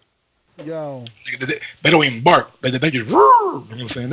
I wonder if Parker's gonna make it boring, man. That's the question at hand, man. Parker, hey man, first 6 rounds, he gonna be on his feet, on his toes. He's gonna be moving around the ring. I was big on Parker. When Chisora started getting Chisora started getting tired, he might get his ass knocked out. I was real big on Parker. Real big. I really thought he was going to be the new Tua. And give him a chance. Bro, they gotta bring that killer instinct out. If this goes to plan, that's true. OTKP said Parker's from New Zealand, though. He ain't from Australia. I didn't say that because they're from the same country. I'm just saying like they're compact, region, wide shoulders. And I really thought that he was going to be that dude that was going to put that type of pressure. I mean, Tua was even smaller than Parker.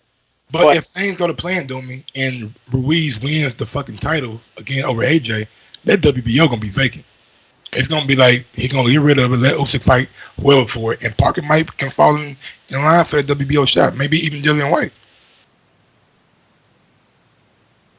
I don't know. But, Tyrone Spong stopped Jensen. Yo, that's exactly what's happening, bruh. Yeah, for real. They not even respecting the WBO, so why would Andy do the mandatory versus Usyk? That's the play out, bro. For real. No! Yo, because for real, you see... The writing's on the wall. But you see, this is my issue right here. If I'm Wilder, I'm doing the same thing. I'm doing the same thing Lomachenko did. Contact the WBO. Matter of fact, don't contact them. Contact everybody in the media, do interviews, and say, I want the WBO to do the same thing they did for Lomachenko. Make me mandatory. Let me fight Usyk for that vacant belt. Because, why you got to sit around and wait? He could go get it. Be a unified champ. Don't tell me this dude going to drop the belt. Now we going to let them dudes over there have the belt. And, it's going to cause more fucking confusion, bro. It's so aggravating. Really, it is. Don't drop the belt for Usyk to become a champion. That we going to say somebody's ducking. Because if Usyk all of a sudden becomes a champion, he got the skill set. But we going to want to see him tested. And you going to tell me we can't now? Nah, man. This is some whack shit, bro. This is really corny. That's that play. That's that play, man. And we also have that Erislandy Lara called out Earl Spence after his win on Fox. You know what I'm saying? Oh, yeah? Yeah, called out Earl Spence. So what are you going to do? Move down? Another guy trying to go to 47? I don't know. But Errol Spence and Sean Porter face-to-face did premiere today. I wasn't able to watch it, but it did premiere today on Fox, so big up to them for pumping up Bruh, they don't like each other. No, they don't. Okay? Whatever respect they had, it was like, I don't know. I watched a lot of the stuff that they're doing, and Earl just doesn't think Sean is good. He just genuinely doesn't think Sean is good at all. He thinks he's gonna beat the shit out of him. He's gonna stop him, he says, and I think that's motivation for Sean. A lot of motivation for Sean, but I don't know what it means really. They got Barry Hunter in the camp. Like, he lost versus Earl with Lamont. And what does that say? You know, like, you used to have Earl in camp with Lamont. Now you training against him. I don't know. Then they got Sean. I think Barry was there for the Sean Porter last fight, though, right? Yeah. I'm pretty sure he was. Yeah. Then they got Sean Porter spawn with David Benavidez. I don't know, man. I don't know who's gonna give him that look. I'll tell you that. What I do love about Sean, man, is that he always brings that game. He's never, he could be soft spoken sometimes. No, this is the first time that I actually see him getting real up tempo with his talk and his attitude. His shit is lame though, man. Like, bro, but like for the people that know Sean, like we like that. He's genuinely upset though because he's realizing that I'm not talented. I don't have skills. Yeah, he's genuinely get back at him. Talk about his hair or something. No, because he's shocked. Because he is shocked. He like, wow, this dude really doesn't think I'm like. It's not build up for Earl. It's like, bro, you ain't good. Everybody know you ain't good. You just use your head. You use your elbows. Yeah. I'm going to stop you. I'm going to punish you. And he's like, what? So you saying I ain't got no skill? He's like, no. Yeah. You got talent. Skill is something you pick up in the gym with your coach. You got God-given talent. You got will. I'm like, whoa. Like, that's Earl's attitude. That's the Earl we need. We need Earl to tell people in their fucking face, I'm going to beat the shit out of you. That's what you need. You don't got to be out here doing interviews. You got to be out here saying that nice, loud and clear. And let me tell you, man, with a straight face, that shit, like, this going to be good. All right, this going to be good. Let's go ahead. Callum Smith versus John. Hold up. You skipping Ness' cousin. No, I already said that he won. Oh, but that's all we're gonna say. We had a lot to talk about. We didn't see the fight. I ain't see no. It was 2 rounds. No highlights on IG or nothing. It was 2 rounds. And my man knocked out another plumber crack. All right. How you know? You seen him? Yeah, I seen it. Another plumber's crack. You're lying. They probably just trying to keep them fresh for the Usyk fight. I think that's coming down the pipeline here soon, right? Yeah. But anyway, that's all I had to say. Callum Smith. He knocked out a plumber's crack. Yeah, he knocked out Jay. I'm gonna give them. I mean, I gotta give every fighter his props. You know what I'm saying? I'm being real jokeful right now, but Jason Minda only lasted 2 rounds. My man did not look physically ready for a Tyrone Sponge at all. Bruh, but did you watch the fight? Because, like, where you getting all this information from? I watched the fight, man. There's only 2 rounds. They have clips all over the place of it. You're lying. He slept him in the corner, bro. He slept him. He looked like when Tyson hit my man's face, put him in the corner on his knee. Send us a link, champion. But yeah, Callum Smith versus John Ryder has been ordered by the WBA, so the WBA is apparently. Tyrone ain't even got nothing on his fucking Instagram, bro. I don't know where the WBA is apparently enforcing their mandatory in the 168 division, which is kind of odd. But who? This is Callum Smith and John Ryder has been ordered by the WBA, and Callum Smith is a super. But John Ryder is also promoted by Eddie Hearn, so that's probably why they ordered it. You know what I'm saying? Make it look good. But we have confirmed. But this the thing. How you gonna order? See, don't walk over there. How you gonna order John Ryder to skip over Canelo and fight Callum? If you're gonna order somebody to fight Callum, it's Canelo.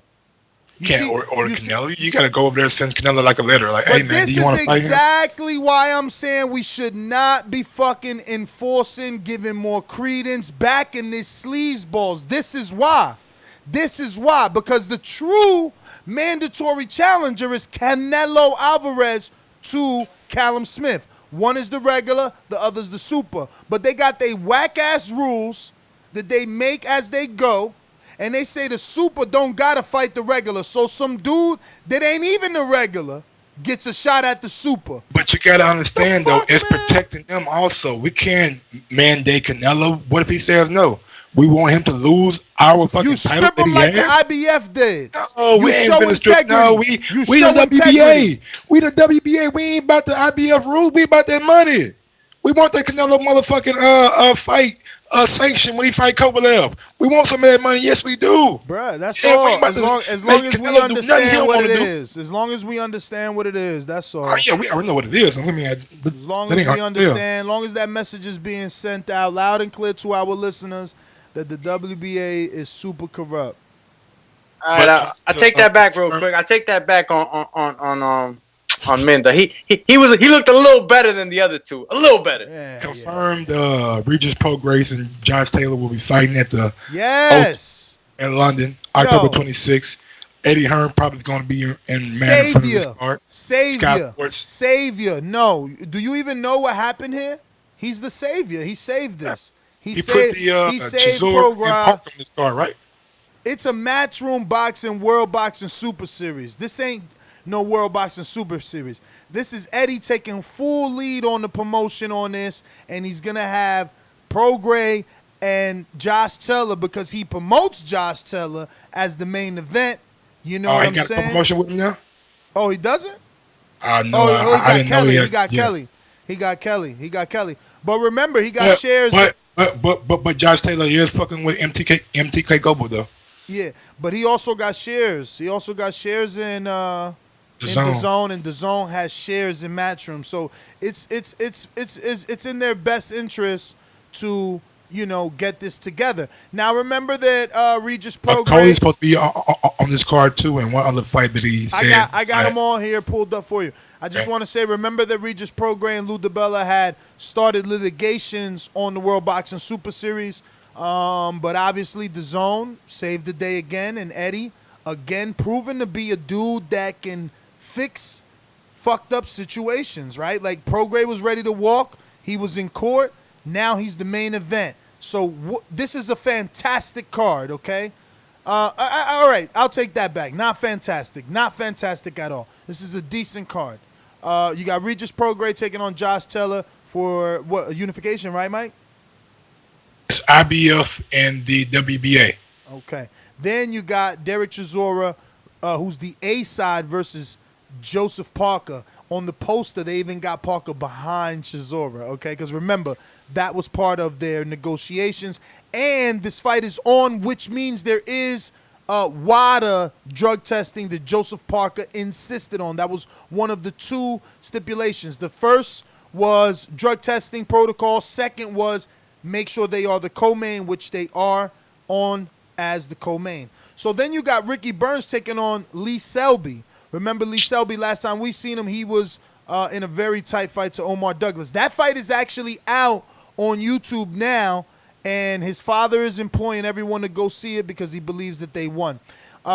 Then you got Lawrence Okoli, who's going to be taking on, I don't know, Nagabu? I thought this name was Macabre when I first heard it. I had to rewind it. No, like, it's Nagabu.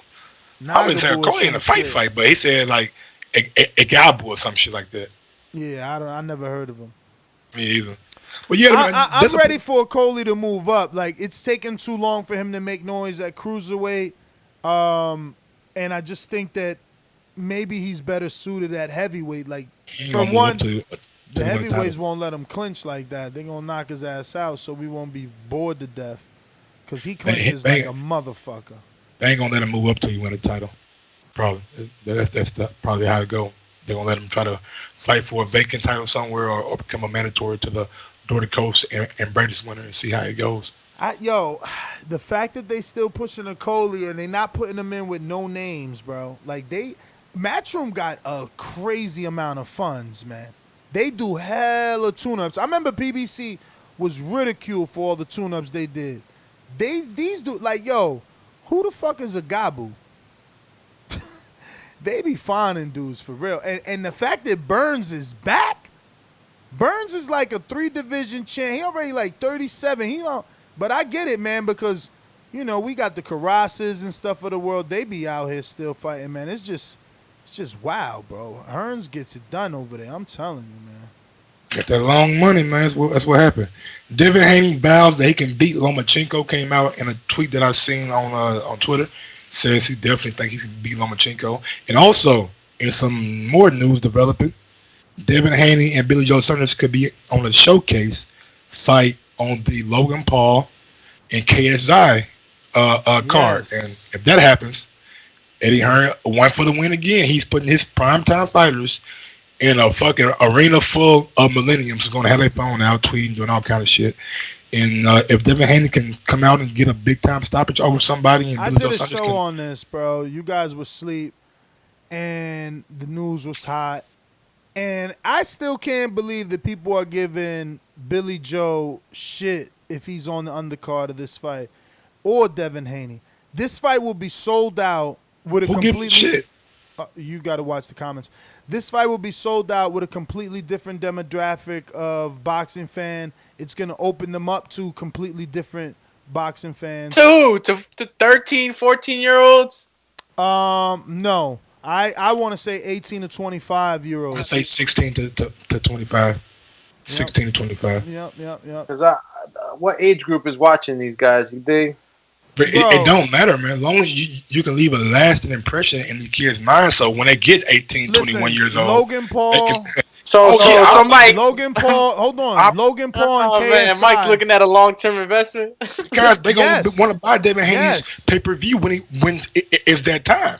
Well, I don't know about pay-per-view when that's not the model for DAZN. Even though Devin Haney's on a DAZN interview talking about, you know, a win over Lomachenko makes him a pay-per-view star. So I don't know what's in that contract with Devin Haney.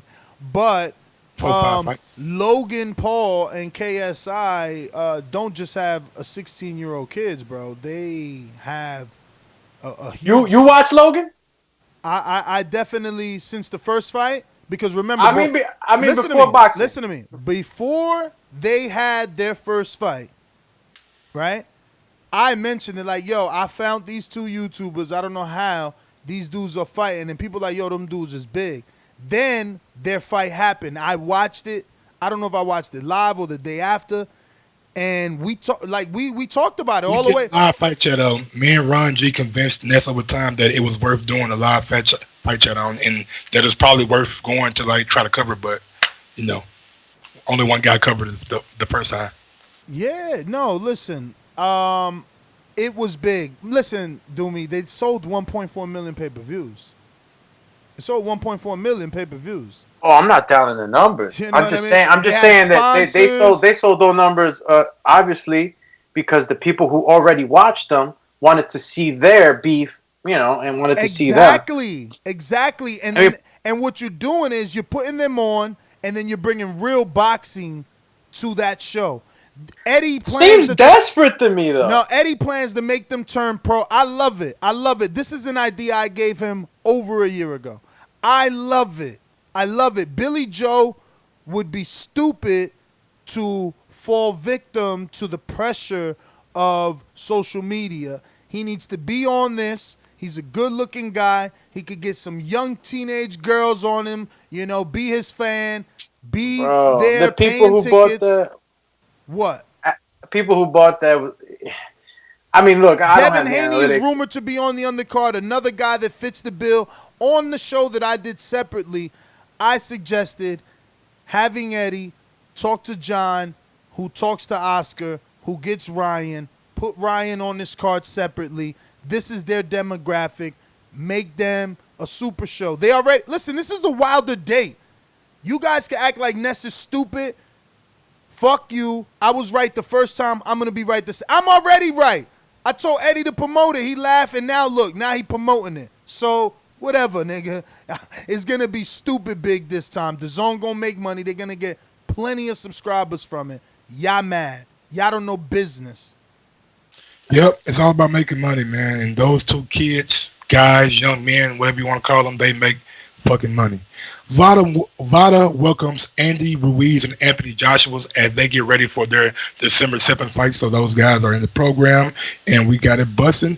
And the last one. Yo, you hear this guy, Fahim, talking about at $10, it ain't hard to sell a minute. 1.4 at $10, you do the math, champ. This guy's bugging. You now after you do that math, you show me the fighters in boxing that get paid that much. They're splitting that.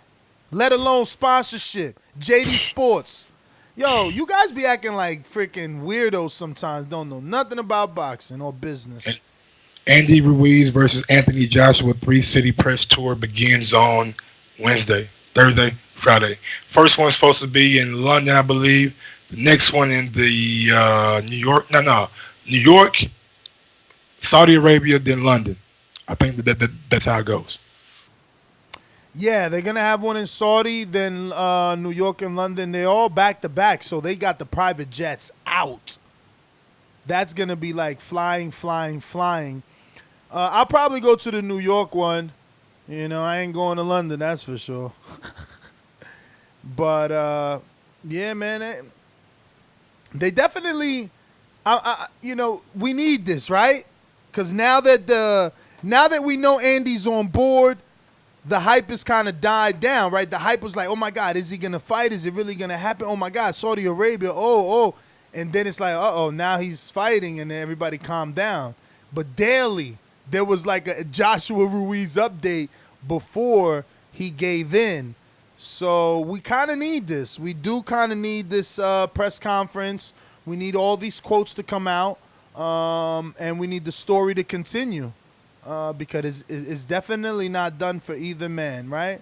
But the press conference dates are Saudi Arabia, Wednesday, September 4th, New York, Thursday, September 5th, and London, Friday, September 6th. Jesus, that is crazy. I mean, isn't it 10 hours to get to Saudi Arabia from New York? More? What the? Gotta be more than that. I just know nigga, they got that gas on motherfucking go. Bruh, that private jet is gonna be booming. Prayers. Everybody should at least have these men in their prayers. That is a lot of flying direct. Those small fucking private planes. Let's hope everything is good and they have safe travels. Yo, even the poster cut out the WBO. What if that was some Al Heyman shit, part of the deal? What the fuck? The poster doesn't have the WBO. It just has WBA and IBF. That is sick, bro. And this is Matchrooms. Wow. Let me show you this. And by you, I mean the public. Crazy, right? No. If you listen right now on YouTube, go ahead and smash that thumbs up button. It helps with the visibility of the show. If you want to go one step farther, head over to theboxingboys.com/affiliate sponsors and click on that Amazon link. Bookmark our link, save our link, and do all the shopping that you're doing this holiday season from Amazon through our personal link. It costs you nothing extra, but we do get a little kickback every time you use our link. Thank you so much. Don't forget, you can even do your Thanksgiving shopping through this Amazon produce. If you don't want to leave the house like me, I hate leaving the house. You know, I wish Uber Eats was better. This is definitely an untitled topic, right? I read somewhere, and everything you read is true, that 28% of Uber drivers test the food. Can you believe that? Absolutely. Yo, I don't listen to me. I don't do Uber Eats. Ain't sticking no more. I don't do Uber Eats. I've never done. I've done it in LA with Cha, but I don't do it over here. You know, I've done DoorDash, and we just don't trust it. First of all, the food never comes proper, but we'll talk about it untitled, man. Yeah, I've used Uber Eats a lot. I use it a lot too, but I just be like, I got some pointers for y'all. So, but we'll leave that for untitled. But I got some pointers and I got some experiences. I'll tell you all about it on the next untitled. Yo, Igloo says that the WBO and the IBO are not real belts; they're fugazis. Yo, but the belt, the champion makes the belt.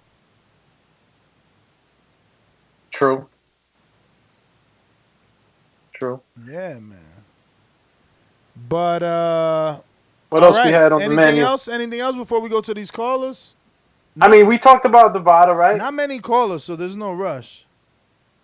I can't see that. I'm telling you, Loma's not a star, bro. Like Barry Hearn is right.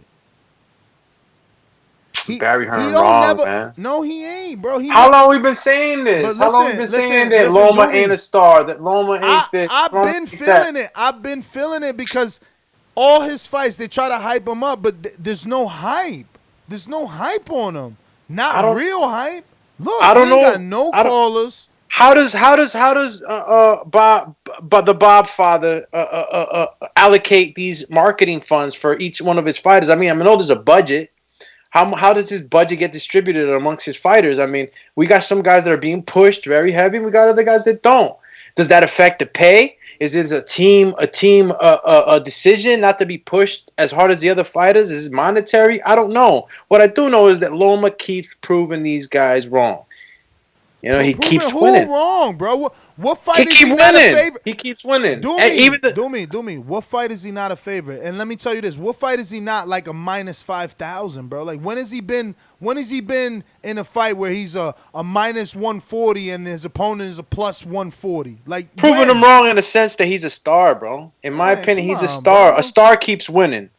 And he keeps winning. Bro, you can win. I told you, Eddie can make Logan Paul or KSI winner undefeated till 15-0 easily. And they could go further than that if they wanted to. Bro, they ain't going. Man, listen. I'm not saying that these guys can't become fighters. You know what I'm saying? I'm just saying in general, bro. Like, that's how boxing is. You can take care of a fighter. He doesn't have to lose if you don't want him to lose. Absolutely. But these guys, KSI and Logan, they're not going for legacy, man. I'm not saying that they are. We're speaking about Lomachenko. I was just using them in the analogy. Okay. That's all. Lomachenko, you talking about, he's proving us wrong. He ain't fighting like it's not killers. You know what I'm saying? He's always the favorite. He's not killers. Who's shouting out Lomachenko's name? It's not about shouting. There's nobody there, bro. It's like they used to say about the heavyweight division that it was barren. Like, come on, bro. Like, who he got?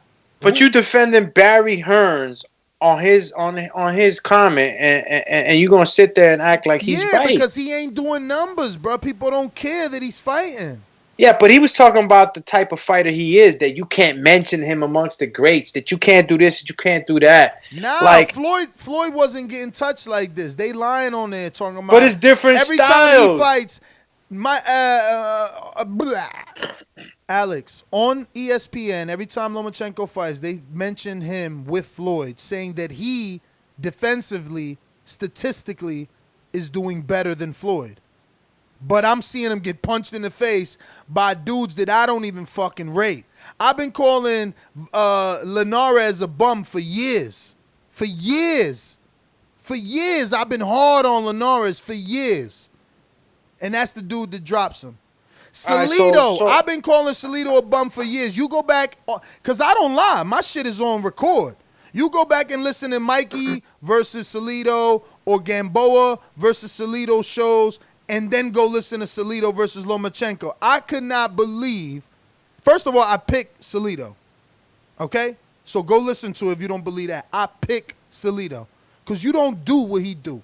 You don't jump up and just think you gonna fucking your ass, especially not versus a rugged Mexican like Salido. Salido had another thing for his ass, like, take these illegal body shots, my man. Yeah, well, that's what we've been saying for a long time, right? We want somebody to bring this Salido blueprint. He introduced them to the pros, and that's what you need. You need somebody that's gonna get dirty, somebody that don't respect him. They respecting him, and he ain't fighting nobody. Like, where's the killers on his resume? His biggest name is Gary Russell. Yeah, but where's the killers at that are calling his name that want that fight? I mean, the dude that called his name was Rigo, but Rigo was small. He was moving up. Catch weight. You know, not catch weight, 130. Rigo moved up, though. He moved up 7 pounds. And you say he getting touched up, but like, you go back and look at his bouts. Let's go back and look at Linares. How many times did he touched it? Just because you get touched one time during a fight and you get knocked out, what do you mean? Doesn't mean you getting touched up. I just want you to explain to me. Let's go back and look at Linares. What do you mean by that? Look at the box strike numbers. Look at how many shots each fighter took. Bro, but I'm telling you that I've been saying for almost 10 years Linares is a bum, so he's not helping your case. All right, but those are the fights that people are obviously going to go to. Jose Pedraza. Is Jose Pedraza a bum? You're right. I also picked Walters to beat Loma, according to Rubisky. But that tells you, because I don't see the special in Loma. They putting him in there with dudes they know he's gonna beat. Mariaga. Listen, nobody for sure. Not the whole world thought that he was gonna win against Pedraza. All right, so you ain't gonna say that. Man, you bugging, bro. We all seen what Gervonta did, and they think that Bob Arum said that Vasiliy is the next Ali, bro. What are you talking about? Hell yeah, we thought he was gonna beat Pedraza. What we didn't think was that Pedraza was gonna put them hands on his ass. He put them fucking Scrabby from Atlanta paws on his ass. We got a super chat from D-Lo 404 Boxing because Pacquiao and Canelo held WBA regular trinket. Okay. Eagaloo 2 says when Floyd was at 135, he was knocking people out, not getting touched. Floyd was leagues better than Loma. Thank you, but they keep using Floyd statistics to boost up Loma on ESPN. It's a propaganda machine, and But you know that's the Bobfather narratives. I'm just not, and that's all, and it's my job to tell the truth. You know, this dude isn't what they selling us. He ain't what they selling us, bro. And maybe he's a victim. Maybe he's a victim of his division, but maybe he's not. I've been telling y'all Linares was a bum, that they souped that shit up as a fake big fight. Pedraza already lost to Gervonta by knockout. Corolla, why? Is all I can say. Jason Sosa, for real? No amateur background? Nothing? Like Walters off of 18-month You see how Linares did with Luke Campbell. Bruh. You know? You just not getting it, man. You're not getting it. None of these names are first ballot Hall of Famers. Let's play that game. Is Gamaliel Rodriguez ever making it to the Hall of Fame? How about Romela Cholaska? How about Roman Martinez? Is he making it to the Hall of Fame? Is Nicholas Walters? Is Nicholas Walters making it to the Hall of Fame? Is Jason Sosa making it to the Hall of Fame? How about Miguel Mariaga? How about Guillermo Rigondeaux?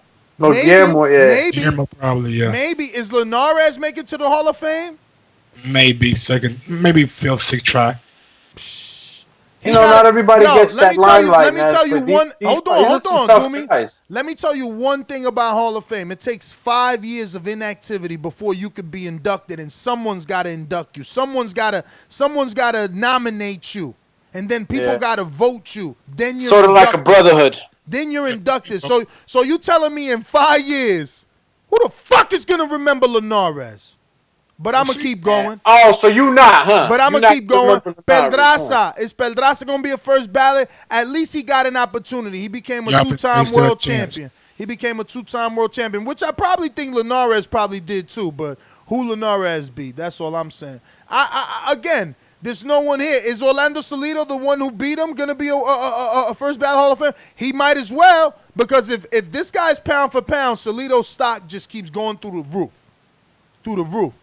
Is Gary Russell, who's his biggest win ever, still on his third fight, Gary Russell, 13 fights later, 10 fights later, is still his biggest win. Is Gary Russell going to be a first ballot Hall of Famer?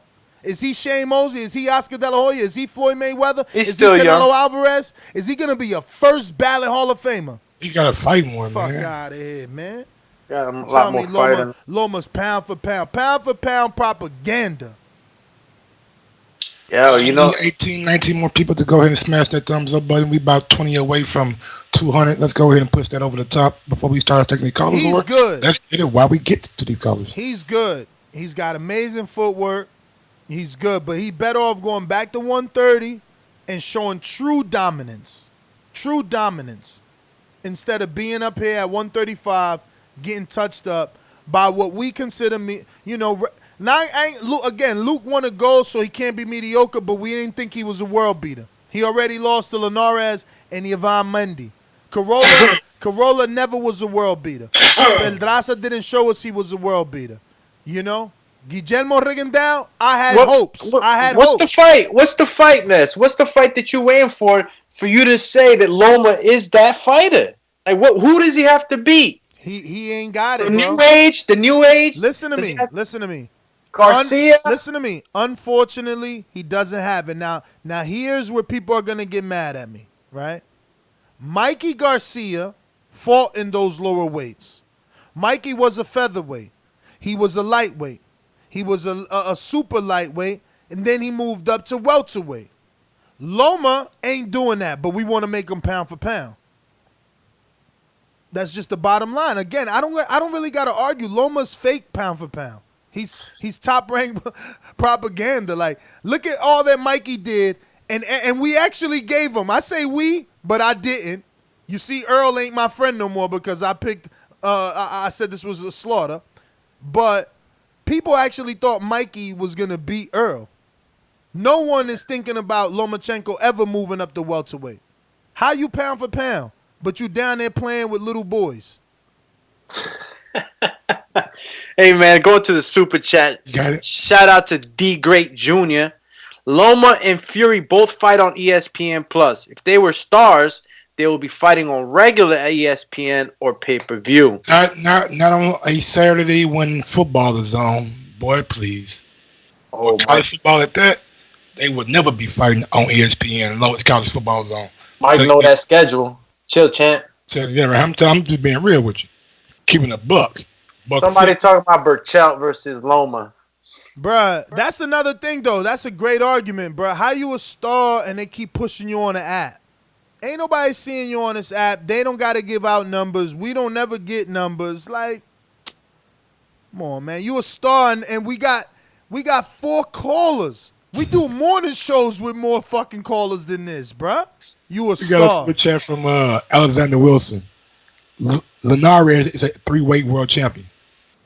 Aha! Okay. Who did that super chat? Tell him don't use Google, which we can't prove that he not going to use it because he's sitting at home. But tell us who the fuck Linares beat for them time. I don't even know. He beat Corolla for one of them. I know for a fact. Corolla. He beat Corolla for one of them. Corolla. Corolla. Damn. But evil laugh on that. I said that. Where the ace at?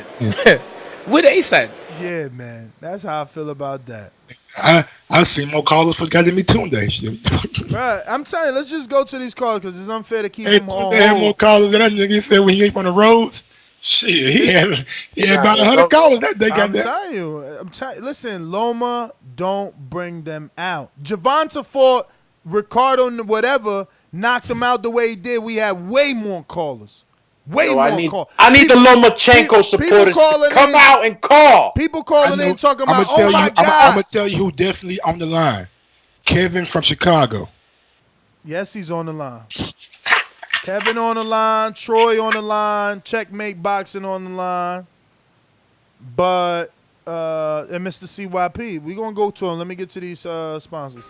These calls are brought to you by El Camino Electrical Services, experts in electric vehicle charging stations. For consultations and turnkey installation, visit us at elcaminoelectricalservices.com.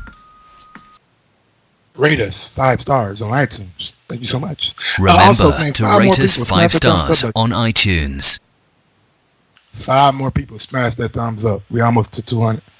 But yeah, I'm pretty sure we're going out to Boomeranger. Troy in Baltimore. Talk to me. What's going on, Troy? Talk I said to that. us, Where the man. ace at? Where the ace at? You the man. Yeah, look, I didn't read or hear. I mean, I've been hearing that Tank moved up, but that's a good move for him, man. I think he should have started there because he really walks around closer to 160, and I think he should really go to 140 and stay there because he's too small to really fight at welterweight. I would love to see that fight between him and Lomachenko. I think it'll be just power versus boxing, you know. Hey, and I don't know what to hold. Yes, sir. Is Linares the first ballot Hall of Famer in your eyes? I don't do that. I don't really know. I don't think he's first ballot, but I think eventually he'll get in. I don't even know who that is. But Nestor, last time we spoke, which was Friday, you asked me for a name of a fighter, and I gave it to you. Did you ever do any research and look up Mike McConnell? Remember he was going Oh on. yeah, I was talking about that. I think. I just got around to. I figured you would. Yeah, you got to understand. I just got around to watching the old footage that I told you. I just watched. That shit ain't gonna happen overnight, champ. That's gonna be one of them days. I'm chilling. You know what I mean? I got that OG. Honestly, I'll give you the history of him because I don't need Google or BoxRec. Ooh, currently, that shit. Currently, he actually did for 154 what Holyfield did for the cruiserweights, right? He's the one that made like a body punching like a artwork in boxing, and he was avoided by Hearns because he used to be at Kronk Gym. Sugar Ray said out his own mouth, that the risk is not worth the reward with him. Hagler stated the same thing. So, currently, there's not one fighter from 154 to 168 that would beat that man if he was boxing today. Not a one. He would defeat every single fighter, top fighter and champion from 154 to 168 today. And as far as people borrowing from him, Floyd borrowed from him and a lot of other great fighters borrowed from him. He was never knocked out. He was only knocked down one time. He's the only fighter from Jamaica that won championships in 3 different weight classes. He could have won 4, but he skipped the 168-pound class for some reason. So he's basically our Sugar Ray Leonard, our being people from Jamaica. So, that's who you're dealing with when you're dealing with Mike McCollum. I don't need Google for that, man. Yeah, man, I'm looking at it now. He's fought James Toney twice. Did Mike McCollum and my guy Hawk fight? What's my nigga? Julian Jackson. Yeah. Julian Jackson. Julian Jackson was Gerald McClellan, a motherfucker beat Stupid back in the day before he got on scene. 154. 154. Tell him come see Canelo, man. We going out to Kevin in Chicago. Talk to me. Use that boomerang, Troy, if you want to come back in. What's up, guys? So your proof of that Lomachenko isn't a star is that people aren't tuning in, calling it your whack ass radio show. The show I got that you news call for you. I'm in one of every the few day. Lomachenko. Listen, I'm one of the few Lomachenko fans that call it. Listen. I'm one of the few Lomachenko fans. I don't want to listen. Let him get his call off, man. Come on now. We got to respect him now. You hate on Golovkin. You hate on Fury. You hate on Kovalev. You hate on Lomachenko. White people don't tune into your pro-black, pro-Latino radio show. You're a racist. Oh, you're a racist, clear as day. You mad Lomachenko don't got fans. You got a serious racial hatred towards white fighters. Towards Lomachenko. Kevin, Fury. Who's the first ballot Hall of Famer? Who's the first ballot Hall of Famer on his fucking resume? Who's Terence Crawford's Hall of Famer? Who's Terence Crawford's win over a first ballot Hall of Famer? Shaq Horn? Amir Khan? Glass Chin Amir Khan? Who's Wilder's first ballot Hall of Famer? I never said Wilder was a first ballot Hall of Famer. I never said that. Who's he's a proven superstar. Gervonta Davis. Who's he fought? He's a proven superstar. Gervonta Davis. Who's his last fight?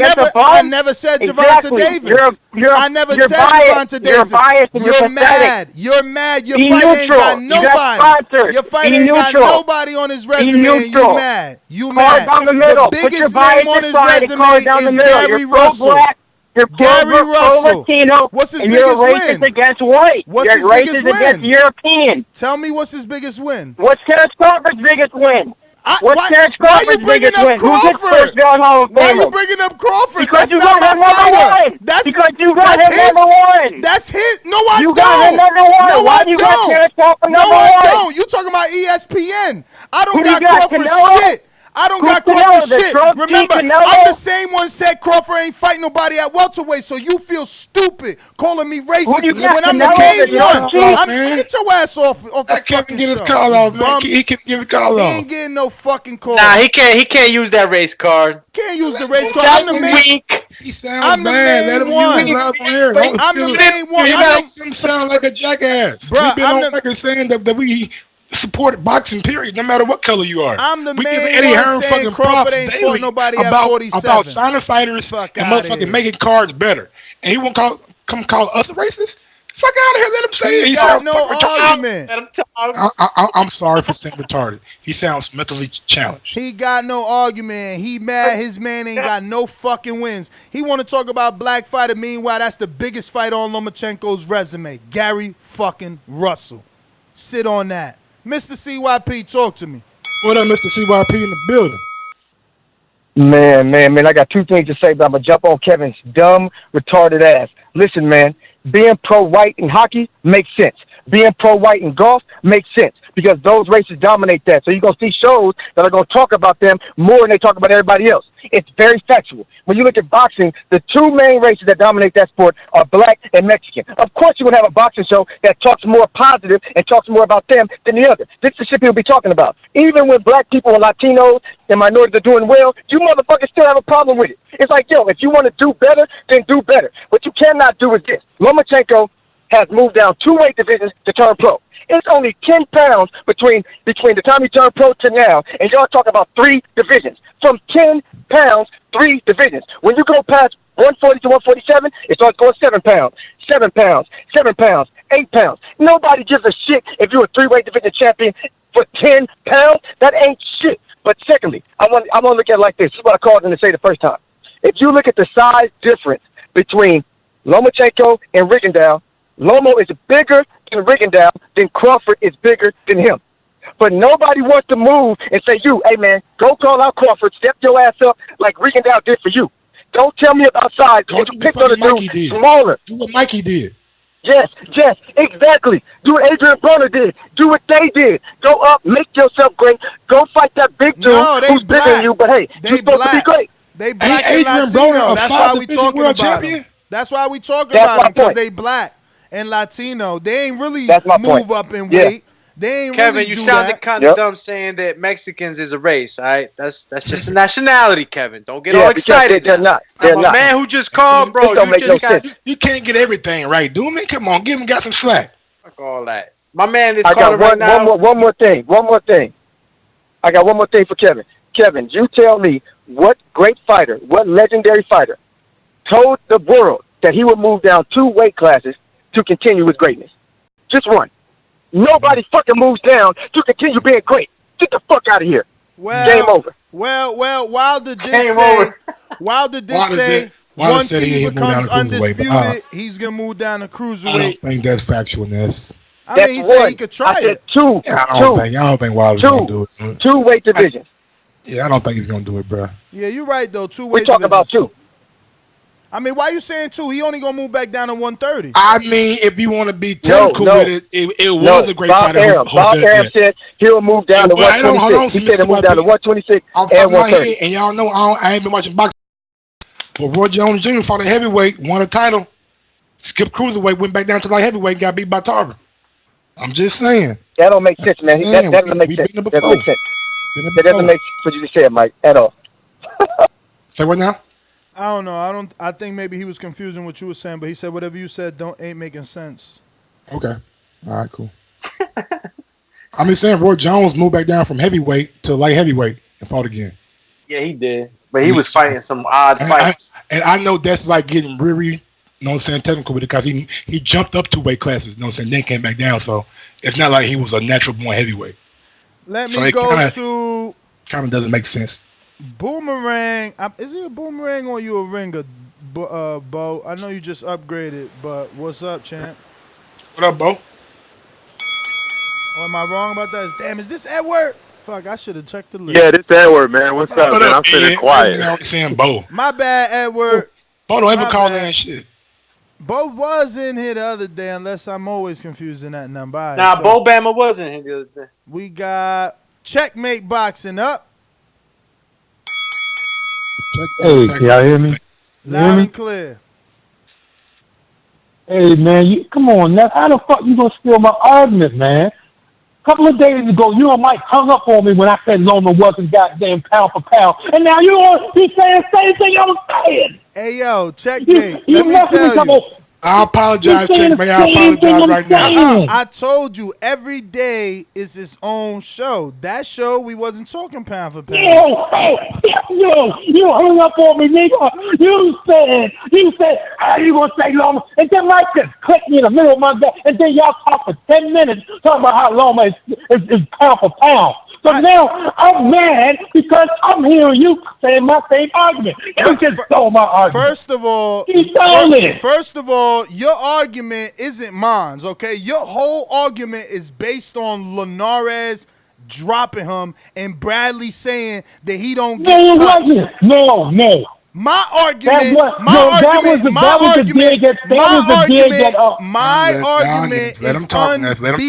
My argument is unbeatable.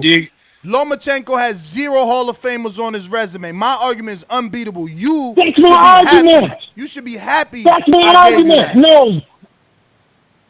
That is my argument. He's never fought a Hall of Famer. He never fought a person that's pound for pound. He's never, he's had 15 fights. He's never dethroned the champion. Floyd dethroned Mayweather. Manny Pacquiao dethroned many people. When you're a vested champion, you have the belt for 2-3 years, whatever the case may be, you got to be dethroned. You can't get no goddamn vacant belt, hold it for 3 rounds and, I beat this guy.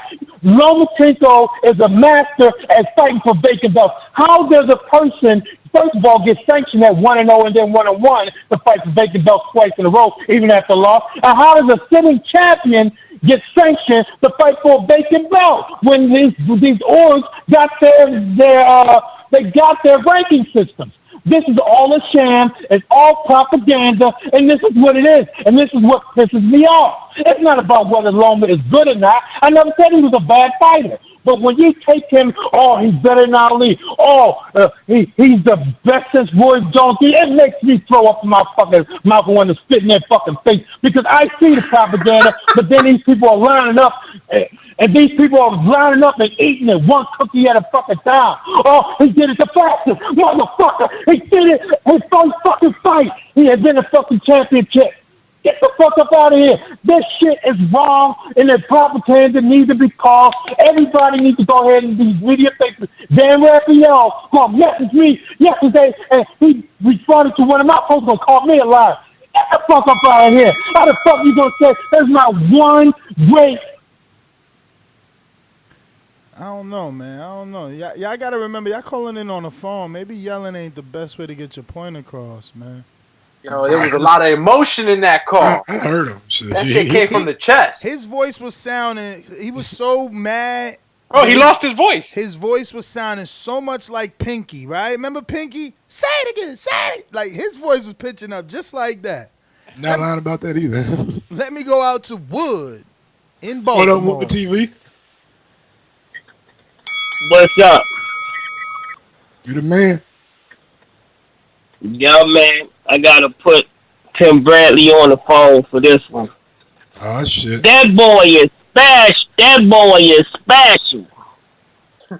That boy is special. He might not have fought no Hall of Famers.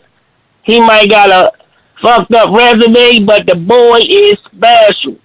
His father put him in dance class.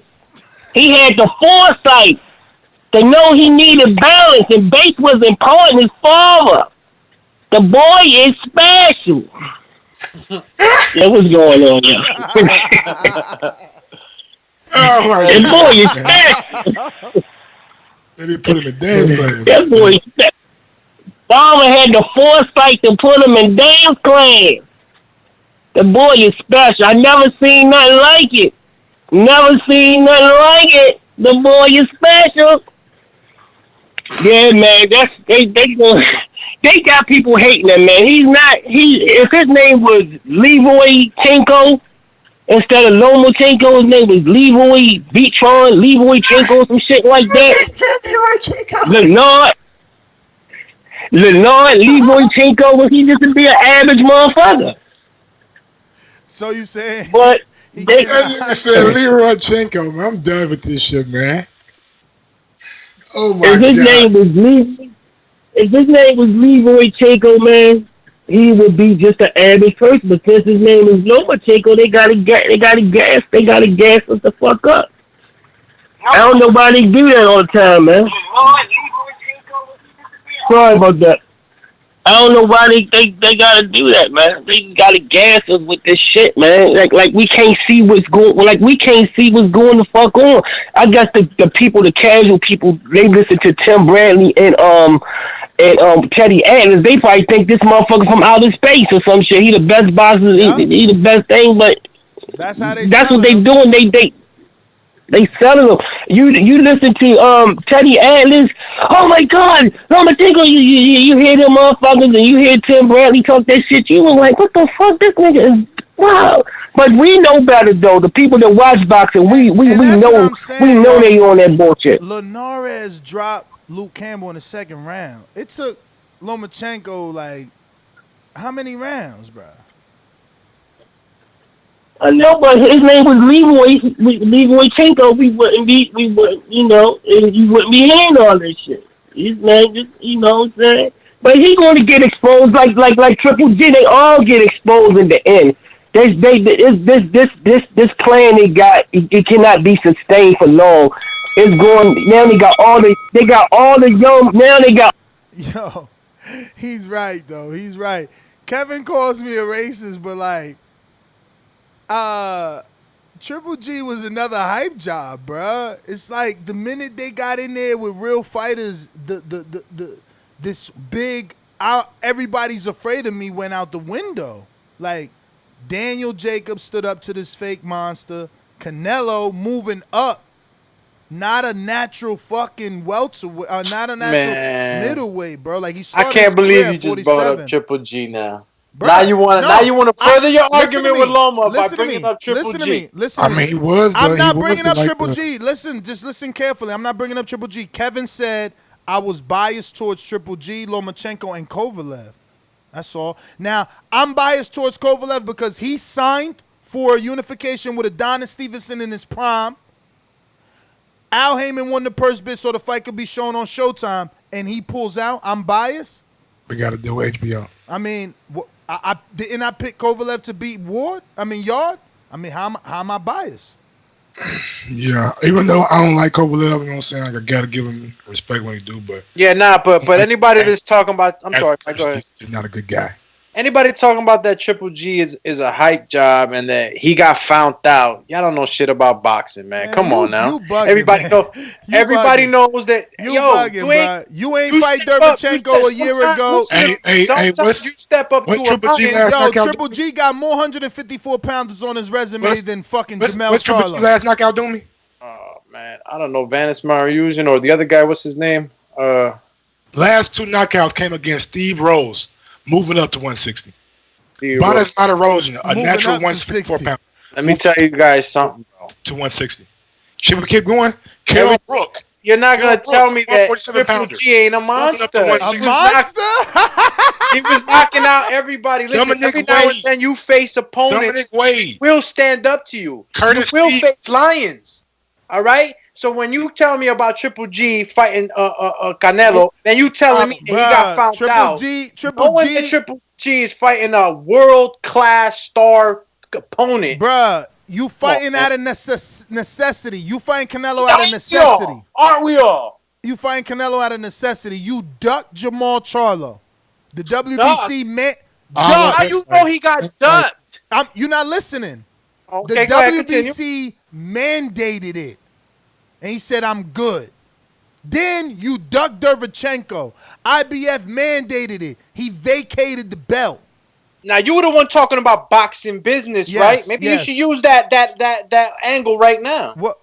I would have never. I would have. Listen to me. Listen to me. No, I would have never recommended for him to vacate the belt. Why? Because he's always the B-side to Canelo. So why you losing the belt? You always gonna be the B-side. You never gonna be the A-side to Canelo. I just don't agree with Triple G being the fighter that got found out. You know what I mean? You face competition and opposition that will stand up to you. What competition? He fought Danny Jacobs, and what you're gonna tell me that because we fought Danny Jacobs and he didn't kill him, you know, the way he does all the other opponents, you're gonna tell me that he got found out? What happened to Triple G's career after Daniel Jacobs, bruh? You don't see the decline? Well, so what you're saying that because he's fighting top opposition and he's facing adversities that he's not facing against these other fighters, you're saying that now because of that he's found out. You're gonna fight fighters that they're gonna give you problems. That's just all I'm saying. Bruh, I'm not gonna take that. Again, he was never on that level to me, and then he proved it. That's just that simple, you know? It's just that simple. Like, you know, first he said, yo, I beat Canelo, so then they gave him the rematch. He didn't beat Canelo. You know what I mean? He never gave Daniel Jacobs the rematch. That was a close fight. Who has he fought, though, really? Like, that's it. All we could talk about is Canelo and Jacobs. Talk to me. When you start going down, you start. That's all we could talk about, right? That's it. You start seeing Kell Brook. That's why I don't get this. Canelo's a cheat. You start seeing Curtis Stevens. You start seeing names that you just like, them not really Daniel Gill. You know what I'm saying? But we got a super chat from But you won't fight Charlo. I think Loma gets beat up by Easter Jr., Comey, Burchell at 135, and Burchell again at 130, based on side strength, style, grind him down. I don't know about Burchell. I don't know about Burchell. He's not beating Comey. If Comey's able to beat Tio? Yeah, Teofimo, I'm telling y'all, man, Comey touch motherfuckers, bro. They facial expressions, you know what I'm saying, start to change. Like, They give you the Mike Tyson punch out effect. I'm being real with you. And Teofimo, man, props out to you for taking the fight, because it's gonna be a motherfucker. Because trust me, Comey is gonna be willing to trade with you. And y'all gonna see my Paisan gonna do the do. Like Mountain Dew. I'm pulling for both of them. I wouldn't be upset if Teofimo wins. Well, you can't be S-double, Mike. You can't be switching sides. Pick a side. Why not? I like both guys. No. I'm going for my Paisan though on that one, man. You know I'm big on him, but callers. Boomerang. Troy. What up, Troy? Hey, I actually meant to tell y'all something. I'm listening to your debate. I'll give you a perfect example between Tank and Lomachenko. Tank is Will Smith. Lomachenko, is Robert De Niro. Robert De Niro is the better actor, but Will Smith is a star, so he makes more money and he attracts more people. That's the same situation you have here with Tank and Lomachenko.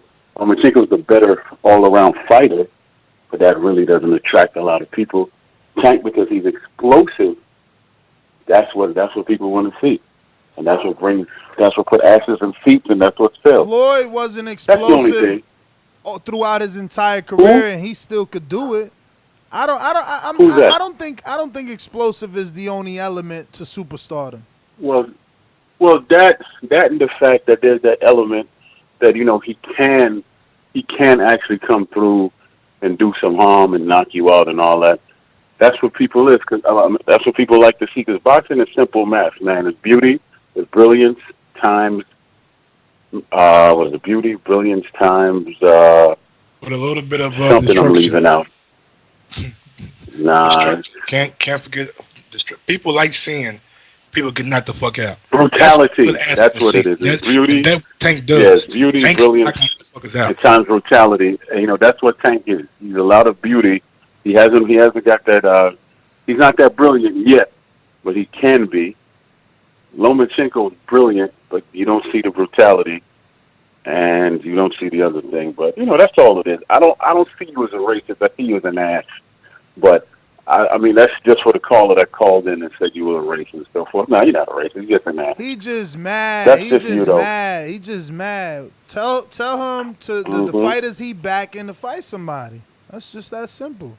And as far as hype, yes, of course they're gonna hype the white fighters because that's how boxing's always been. Cooney, even though he was very skilled, I'm talking about Jerry Cooney, he got more pushed than a lot of the black fighters at the time. Because if you look at the fight with him and Holmes actually came out first.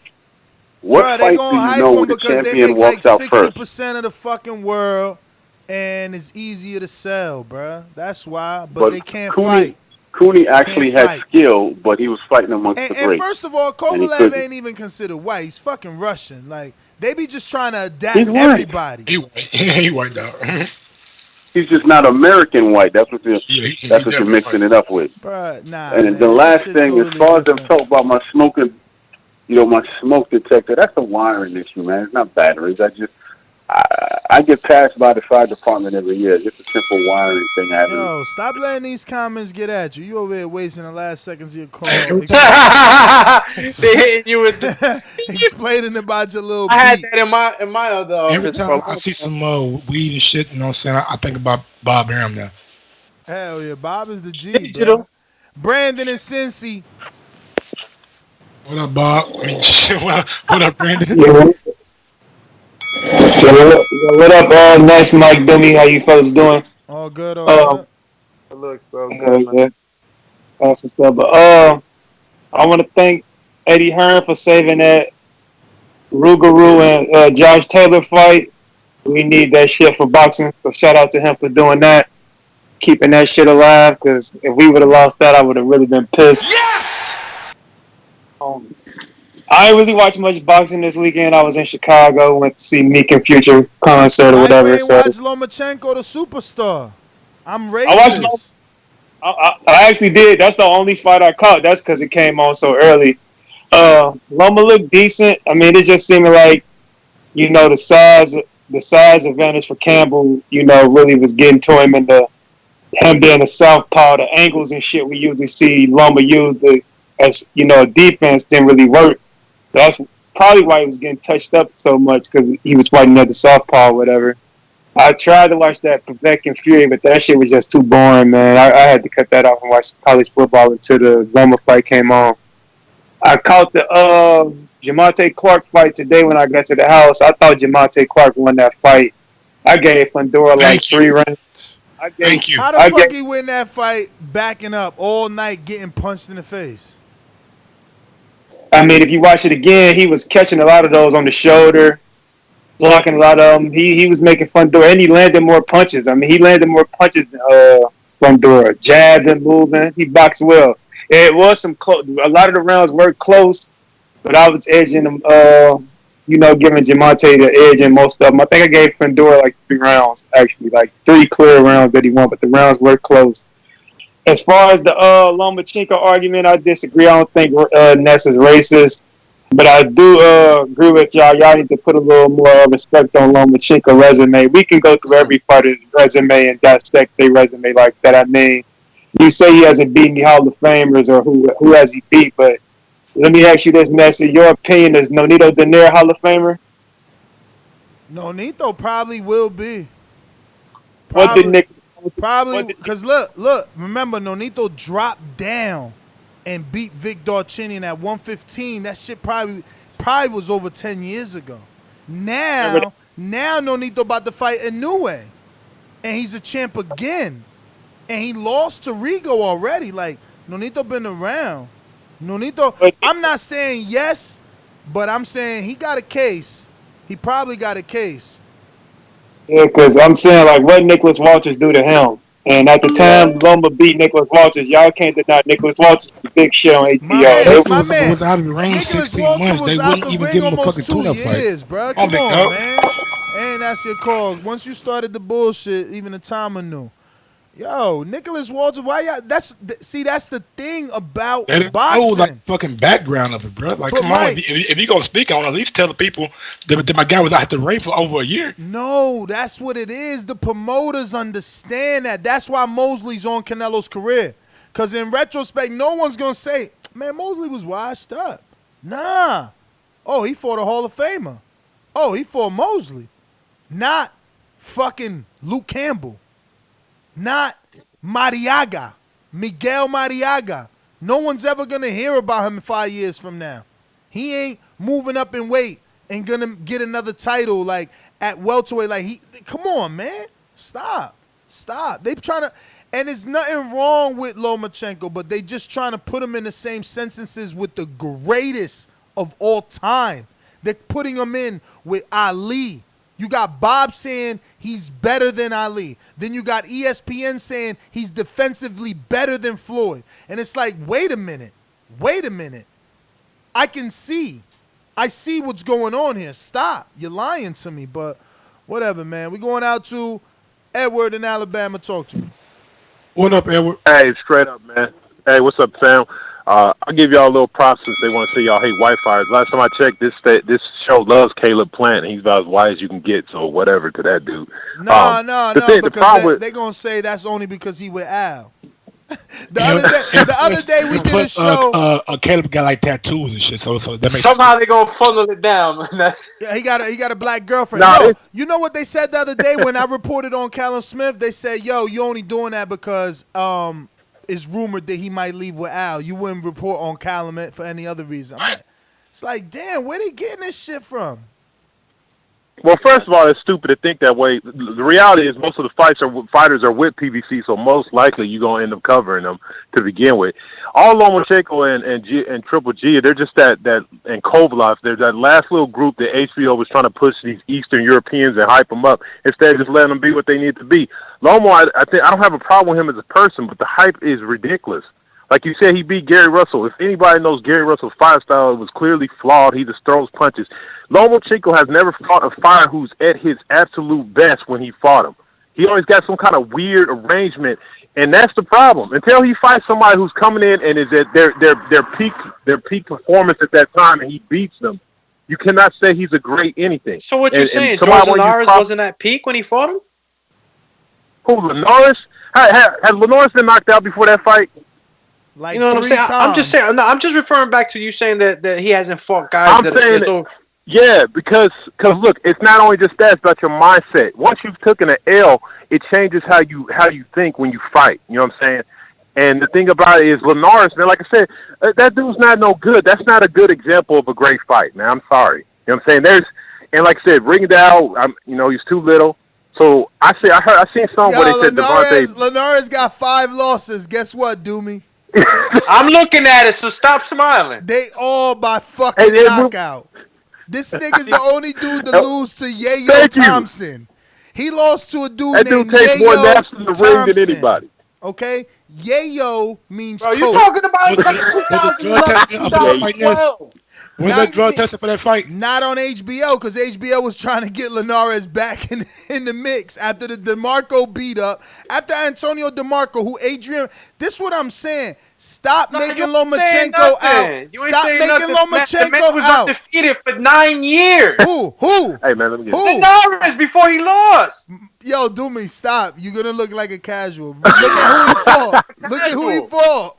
Look at what he fought. I'm saying that, but you mentioning Sergio Thompson, Antonio DeMarco. You know what I'm saying? But you're mentioning people that, from like years ago. People are not the same fighter they were just yesterday, man. Like, oh, man. Yo, it's Doomy's so sentimental because he wants to be a fighter, bro. Listen, not wants to. I am. Well, I mean, pro. Listen, bro. Linares has a Japanese deal, okay? He goes and he fights in other countries. He's very strategic. Heard that term. He's very strategic. My nigga said he got a Japanese deal. He got the Japanese deal. He got the Tokyo deal. He's very strategic with his shit. Yo, listen, my man got 45 fights, or do you count the losses? How BoxRec work? Are the 5 losses included in the 45? You count all the fights, nigga. You count all of them are in there. No, but what I'm saying is, do I add the 5 losses to the 45? Yeah, you count the wins, the losses, and the draws. They should do that together, right? They should. They should. That's stupid. But all right, so look, my man got 50 fights, guys. 50 fights. And his biggest win is Anthony Corolla. Like, who else? Kevin Mitchell? Is it Mercito Gesta? He beat Luke Campbell. Who is it? Like, this dude has been a hype job. He bust on the scene, and it was when HBO was dominating boxing. There was really the only premier network. They had Freddie Roach. They were riding high off the Pacquiao dominance, so they gave Freddie Roach even a spin-off series, and everybody that Freddie trained was an alleged star. Remember Frankie Gomez? I bet you don't, but he was supposed to be a star. Why? Because he was trained by Freddie Roach. Lucky Boy Matoso, supposed to be a star, trained by Freddie Roach. Everybody was going to train with Freddie. They thought it was like the magic secret, but it ain't. It ain't. And Linares got the hype because he sparred with Pacquiao, just like Porter. People that sparred with Pacquiao got hype. But that's all it was. Like, who has this man beat? I don't even know any of the people that he beat for a title. I'm not going to waste my time reading because they're not important. They're not first ballot Hall of Famers. Real quick on the super chat, Daniel Vega. Hey, Ness, if Loma isn't pound for pound, is Terrence pound for pound? Bruh, he hasn't fought any Hall of Famers either. That's Mike's fucking problem. That ain't my problem. That's Mike's he problem. playing hot potato right now, Mike. That's Mike's problem. I'm the one telling Terrence to fight someone. I'm the one saying that he's on a top-ranked diet. I'm the one that made shirts talking about top rank. If Loma ain't pound for pound, Crawford probably not pound for pound because they got the same dude giving them the same diet. The one thing different about Terrence Crawford and Lomachenko is like when you see the fights, one guy looks a little bit different than the other guy. One guy's getting touched a little bit more than the other guy. One guy's getting marked up a little bit more than the other guy. One guy you can see getting caught with things that you're like, damn, if so-and-so did this to him, he might can beat him. With Terrence Crawford, you don't really get to say that many times in a fight. Maybe early on, like when Campbell caught him, he had a stanky leg or whatever like that. But in recent memory, Terrence Crawford really don't get touched in his fights. Beat the shit out of Jeff Horn. Beat the shit out of Amir Khan. Beat the shit out of a fucking gold medalist in Felix Diaz. Beat the shit out of John Molina. Beat the shit out of Victor Postal. Beat the shit out of Julius Andonu. Beat the shit out of fucking Gamboa eventually. Went over to England for his first title and beat the shit out of Ricky Burns. He not struggling. That's just simple as day, bro. Like, you can't compare the two. One is struggling with his opponents. Matter of fact, the difference is this. When you think of Crawford, you think of him with the best. When you think of Lomachenko, he's telling you, don't consider me with the best. Don't think of me going above 138. I can never go above 138. I can't fight Pacquiao. I can't fight Crawford. Who the fuck could you fight then? Who could you fight? Because everybody else, we talking about Earl and Canelo. We talking about Canelo and Kovalev. Why the fuck are y'all giving Lomachenko a pass for fighting nobody? Mickey Mouse fighters. Man, get the fuck out of here, bro. You're wasting my time, bro. You're wasting my time. And yes, you're right. Burns is shit. Mike just trying to do his best job at defending Crawford. I mean, people said Crawford went the distance with Burns, but Burns had never been stopped in any of his fights. And even though he went the distance with Beltran, I think the reason Beltran got stopped against Coleman, he's like a little bit older now, so not the same guy as he was when he was younger. But normally, if Crawford can't get you out of there, a lot of guys can't. And they say that he's the only male American undisputed champion. Did Loma undispute at 130? Or would it just unify? Just unified. There you go. That's another thing that you can't say. You can't compare the two. My man's just right unifying. Now, that wants to make some big money. If Richard Coleman beat Teofimo Lopez, book him. Book him to be Loma. Book it. Yo, listen to this guy. Loma wants Tank, Mikey, and whoever will fight him at 30 or 35.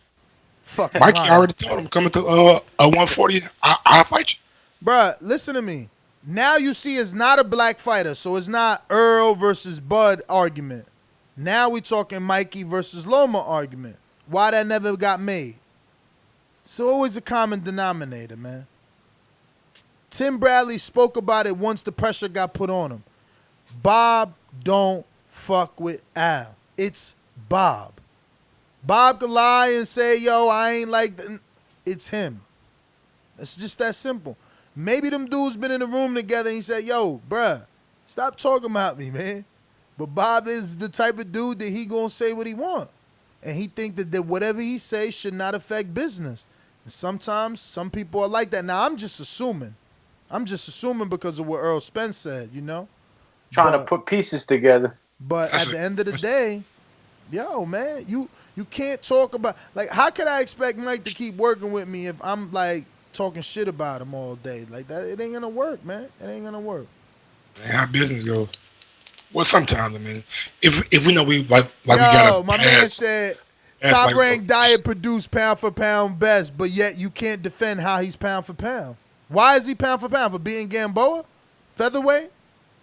Who? Why are these people pound for pound? For fighting featherweights that move up? Mariaga was a featherweight moved up. Why are they pound for pound? But Loma's a small guy, bro.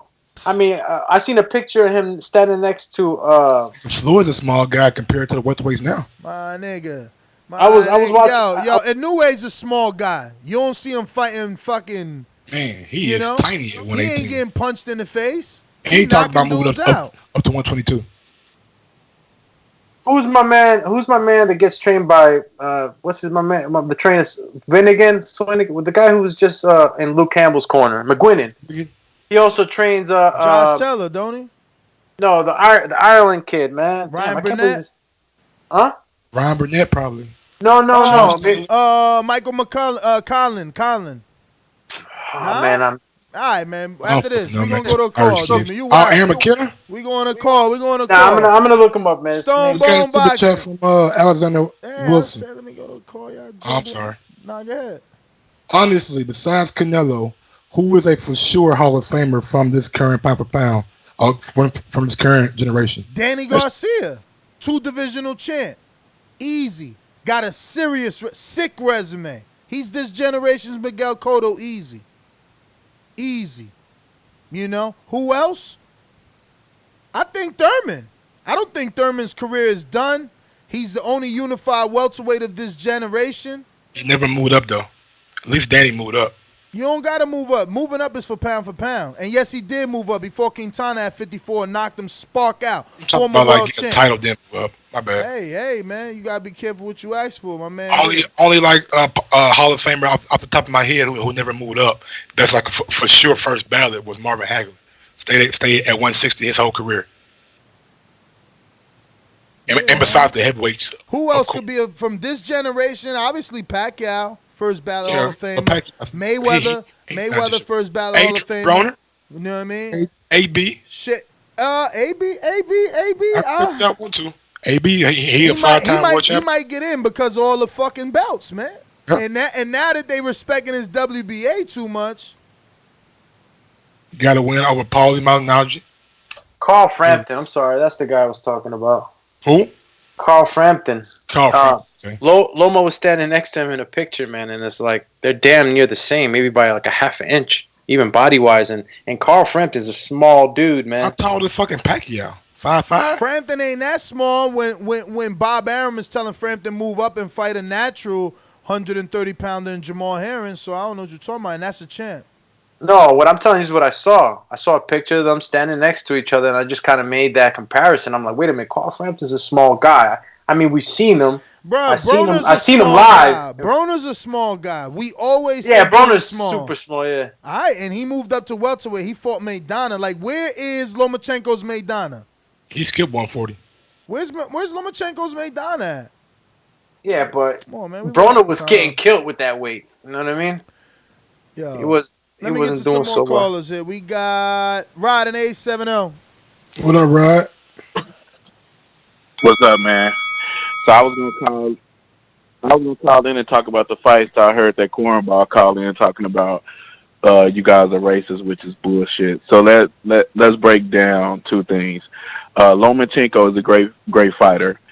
He has great skills. He was a great amateur, but he hadn't really fought anybody that should put him pound for pound number 1. If we think about what Andre Ward had to go through just to become pound for pound number 1, and we're not going to use race, but we're just going to say this guy went through the Super 6. He fought some of the best fighters. He, even after taking 2 years off and coming back when Floyd retired, they didn't want to give it to him until he moved up and fought a Kovalev and beat him twice and stopped him the second time when they finally said, okay, you've done enough to become pound for pound number 1. Guys like Lomachenko, they just giving this shit before they even really fight anybody that's going to test them or do anything. And not saying these guys aren't great, because they are, but you have to be tested. Now, Doomy was talking about Triple G. Let's look at Triple G's resume. Triple G fought who? A couple of guys that were decent. There were decent fighters before he fought Jacob. Didn't fight a real middleweight. Fought Kell Brook, who was a welterweight. And so David Lemieux wasn't a legit opponent? Daniel Lemieux is good. Hell no. Good. Hell no. But when he was blasting people, he was that dude. Do me. You got to listen to the show, man. You got to listen to the show, and you need to do research. David Lemieux is chinny. David Lemieux lost to Marco Antonio Rubio years ago. And on top of that, he lost to Joseph Alcine from like Canada by way of like fucking Jamaica or some shit, man. Get the fuck out of here. Oh, can I finish? Let me finish my call. I don't even know what's his biggest win. Doomy, let me finish my call, and then you can answer, Doomy. Let me finish my call real quick. So with Triple G, if you look at it, he fought those average guys to good guys, Willie Monroe, like 3 of them. Then he fought Daniel Jacobs, which was his first true middleweight. And I had him losing that fight by 1 round, but some people say he won it with the jab, so it could have went either way. Then he fought Canelo twice, who was a super welter who really moved up above weight class to fight him and gave him a tough fight. He didn't really do anything after that. And then if you look at Triple G, we dare to be great in boxing. Andre Ward dared to be great by moving up. Roy Jones Jr. dared to be great. Floyd Mayweather. They asked this guy to move up to fight Andre Ward, and he would not do it for 2 years. How are you daring to be great when you wouldn't move up and take on that champ? 8 pounds. He was scared to go do a pay-per-view. And Andre Ward even said, I would meet you at 165. Andre Ward said, for the money, I would meet you halfway. They try to and make we could do it they halfway. Try to make it money. about A-side, B-side bullshit. Say fucking Ward was a nobody and he don't bring nothing to the table. And the truth of the matter was they wanted absolutely no fucking smoke. None. Nope. Easy. They wanted small welterweights to move up and super welters to fight this guy. They were trying to force Canelo and Cotto to come up. But then they were ignoring Ward. All right, man. Go. That is your time. But we went to Stone Bone, right? We got the Stone Bone. And now we going to Donald, Richmond, Did we California. get the Stone Bone or did we get the checkmate? I thought we got the checkmate, but not Stone Bone. Stone Bone. Damn, he just hung up thinking we got to. Oh, no, there you go. Yep. Stone Bone, what up? We didn't get to you, my bad. Mike on the job. Don't worry about it. What up? Go for it. Stone Bone? What up? You live, champ. What up? You hear me? Yes, sir. Oh, what up with it? Hey, what the problem is, man, for all these years, Mayweather's boring. It's not about boxing skills. He's not knocking people out. We love knockouts. He's boring. That's all they was preaching. And now they get a white guy that got boxing skills. Now they're trying to take back the stuff they've been saying for the last 10 years, and it just don't go like that. They've downplayed boxing skills for so long, and now if they would have just played it right, saying like it was, hey, Mayweather's skilled. They say, oh, he's a runner, he's a blah, blah. No, he's using boxing skills, outsmarting his opponent. Now they make it seem like, oh, what Lomachenko is doing has never been seen before. When you just, but I'm going to compare him to Floyd, the same person that you said was running and all of this. So it's that double talk that people are just really, I mean, we're not dumb, we're not stupid, we've seen it before, and everybody knows. So he's a good fighter. Maybe he's even a great fighter. But a star, stop it. I don't see a star. He's more popular over in the UK than he is in America, so maybe he's a star in the UK on that island. You know what I mean? And the UK is the size of not even the size of a state here in America. So he's a star, not a superstar. A good fighter, and that's it. Yo, is David Lemieux a first ballot Hall of Famer? Well, come on, man. No. Don't be a comedian on this. Come on, man. Has he ever been on a pound for pound list in his entire career? Has he ever been on a pound for pound list in his entire career? No. All right. What's David Lemieux's biggest win? Do on me top of your head. David Lemieux not top of your head. Not you, Doomy. He asking the caller, right? No, Doomy. All right. David. Curtis Stevens, maybe. Nah, what's his face? Gary the one he destroyed. Glenn Tapia. That's his biggest win. Gary Spike Sullivan. Glenn Tapia is his Yeah, biggest win. he finished him too.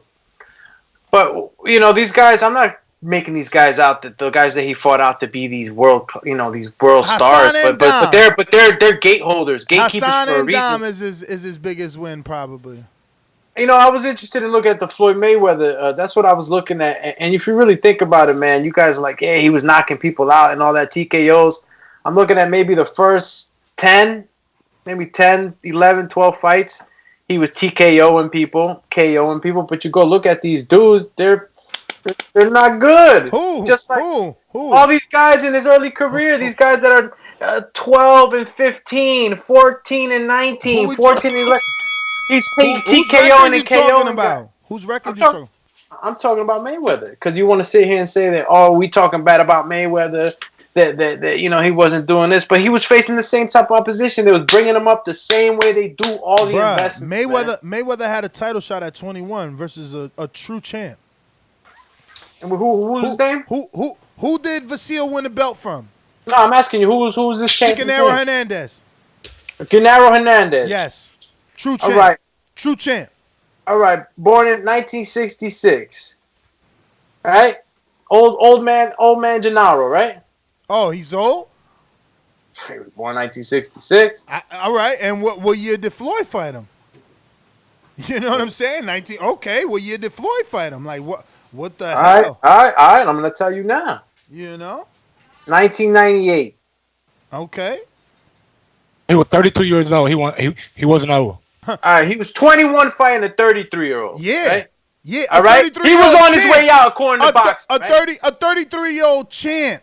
A 33-year-old champ. Yo, Kovalev was on his way out too. And look what the fuck he did to Yard. Don't disrespect Mayweather. Don't disrespect Mayweather because he take out a champ.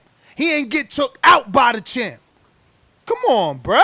And who has win this title from, Who did Vasiliy win the belt from? Tell me that. Who did he win the belt from? I don't even know. Who? Because the first belt was versus Salido. The first belt was a vacant, okay? This nigga ain't no fucking champ. A vacant, and he couldn't win, okay? Then he fought another vacant with Gary Russell, okay? So show me what champion he beat. Oh, he beat Jason Sosa at 130. That's the champion he beat. Matter of fact, tell me who in his division he beat that was the best. When he beat the best at 130 and when he beat the best at 135. Because at 135, he ain't fight nobody that's the best. Nobody. Luke Campbell ain't the best. Corolla ain't the best. Pedraza ain't the best. Linares ain't the best. So Comey. Mikey Garcia was the best at 135. Okay? And if it ain't Mikey, no more because he's not there. We talking Comey because he's a champion. And if Comey's busy, Robert Easter is still there. Robert Easter was a former champ. Why the fuck you fighting Anthony Carolla? Why? Oh, no, he was a mandatory. Only guy available, right? No, it's always a mandatory. Top Rank always got mandatories for their fighters. Keep them busy while everybody else fight the real fighters. Who the fuck is Miguel Mariaga moving up from 26 to 34 fight? Or you want to call people old? Well, Guillermo's old, right? He was also moving up. Say your argument. Yeah, but even you pick Guillermo. No, I'm being sarcastic, motherfucker. He wasn't old. I did pick him. But if you want to look on BoxRec, when your ass looks on BoxRec, you look at Guillermo and say he's old. And that's what I'm saying. You can't go to BoxRec. You got to watch the fight. You got to know the fighter. These motherfuckers, he ain't fighting nobody, man. He ain't fighting nobody. Listen, this ain't no bias, do me. The thing is, I got 10 years worth of audio. I've been telling people Linares a bum. Not now that he fought Vasiliy. I've been saying that shit. I've been saying. Roman Martinez, I've been calling him a bum. I've been calling that motherfucker a bum. Long time ago. I think he got like 2 fights with Salido himself. And he won. He beat the guy that beat Loma. So what you got to say about that? That says it all. Go back and listen to me. What does that say? Listen to me. Go back and listen to me talk about Guillermo. Yurokis Gamboa Thursday show when he gonna fight Orlando 11 losses Salido. And see what I say. And see what Gamboa did to him. Dog, don't be mad that dudes can't do. So you saying Ricky Burns is a bum? Dude, Ricky Burns dug Broner at 130. Broner called him out on every interview, every post-fight show. Ricky Burns said, I can't make weight. He moved to 135. Broner moved to 135. He ducked him again. You know what he did? He took the check from Top Rank to get slaughtered by fucking Crawford instead of fighting Broner. Dog, you don't know this shit. I've been following this shit like a motherfucker. This dude, Ricky Burns, what's his biggest win? What'd he do? Beat what? Didn't he lose to Ndango too? Yeah, he lost to Ndango. Come on, man. Stop it, bro. And we they got a still super bringing chat from Burns back. Alexander Wilson. Burns about to fight Lee Selby, 126-pounder. Burns like a fucking welterweight at this point of his career. Come on, man. 135 is weak in general. BoxRec has Teofimo at number 4, and with his latest performance, he might hurt. He might beat down Comey. What? He might get beat down by Comey. He missed the fucking get. He might get beat down by Comey. Yeah, Comey, man, it's gonna be a tough fight for Teofimo, man. I'm telling y'all, Comey can crack. Listen, man. All I'm saying is, when you on Top Rank, you get that good old-fashioned diet. That's just the bottom line. History shows us you can't get to fight the best in your division unless you leave Top Rank. It's just that simple, man. It's just that simple. Look, Ramirez had to go to the zone to do it. Like, and re-sign. He re-signed with Top Rank when he did that? What the fuck? Of course. We ain't letting you go nowhere. The fuck, man? Listen, y'all better wake up, man. Y'all think it's just all about boxing. Nah, it's business in this motherfucker, too. We know it's business, baby. I told y'all boxing is a fucking sport. It's not. Boxing is a business disguised as a sport. All the business get done before the guys ever get in the ring. Bottom line is Lomachenko don't got no power, and they know that, so they're keeping him away from anybody with power. Yurokis Gamboa dropped Salido maybe 2-3 times. Okay? 2-3 times. Even Mikey, I think, dropped Salido. Like, come on, man. Jamontay Davis had Pedraza's head snapping like a turkey neck. Nigga, Gervonta would fucking knock Salido's head clear off this fucking head, off his shoulders, bro. Yeah, but that's that type of fighter, man. He's the puncher. That's why they knockout don't artist. make that. You know what I mean? That's why they can't make that fight. They can't make the fight with Mikey. Why they can't make the dangerous fights? They can't make the fight with Earl. No, let's do 45% and put 10% in the air. We make it impossible because we know. We don't want that. We don't want that action. We definitely want that action. I don't know what you heard about Terrence Crawford, but we definitely want that action. Yeah, Terrence do. Bruce Trampler, Todd DeBuff, Bob Arum. Do they? I mean, I don't think that Bo Mack would come on and show to my, well, they know what we want. They know what we want. We've been telling them what we want. But it's all right. We got a year left. Come on, that don't sound like motherfuckers that. So we brought that up. I was like, that don't sound like motherfuckers that's getting what they want. You're a little fun. Let me go to Steve. Talk to me on Skype, Steve. What up, Steve? Where you calling in from? What's up, guys? You guys are working overtime tonight. Yeah, and Doomy got his crunk, man, with this Vasiliy Lomachenko shit. Doomy over here, he always falling in love with the fighter. I'm out here with a shield right now, bro. I'm getting it from all sides. Yeah, I'm gonna change gears. I know he's been on your show before. You think you can get Regis back on your show? Absolutely. When you want him. You want him sometime this week? Yeah, did you see the interview he just did? Nah. No, with who? He did it with Fight Hype. Okay. He told him he said he ain't going over there to fight Josh Taylor. He going over there to fuck him up. He said what? He said he ain't going over there to fight Josh Taylor or to box Josh Taylor. He said he's going over there to fuck him up. Oh. Yeah, man, none of that shit don't matter till you get in the ring, though. Yeah, but I don't know. He's my guy. I like Regis. But anyways, and then there was another interview I seen Did you see the interview Eddie did? This is Hearn. Eddie Hearn. He did. They was talking about that Edwards, and I know you don't like those little guys, but I kind of like those little guys. Some of their fight, but Edwards and Martinez. I missed some of your show. I know you talked a little about Edwards and Martinez.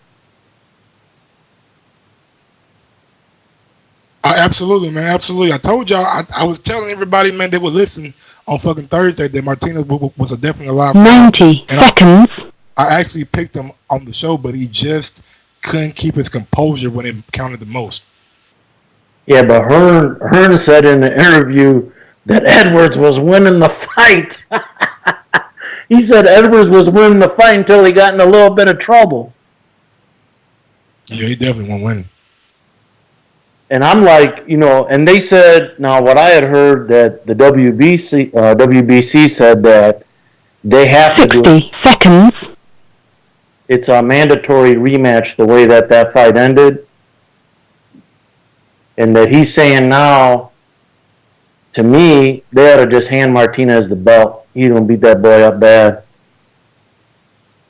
I think Eddie Hearn was like, Edwards can't make the weight. He struggled to make 7-8 stones this fight, so he'd probably be moving up. So I'm not sure if Martinez is going to want to go down that. I mean, Edwards is going to want to go down that road again against this particular opponent. Okay, I didn't hear that. I just know that the guy from the WBC said that they have to do a rematch the way that ended. 10 seconds.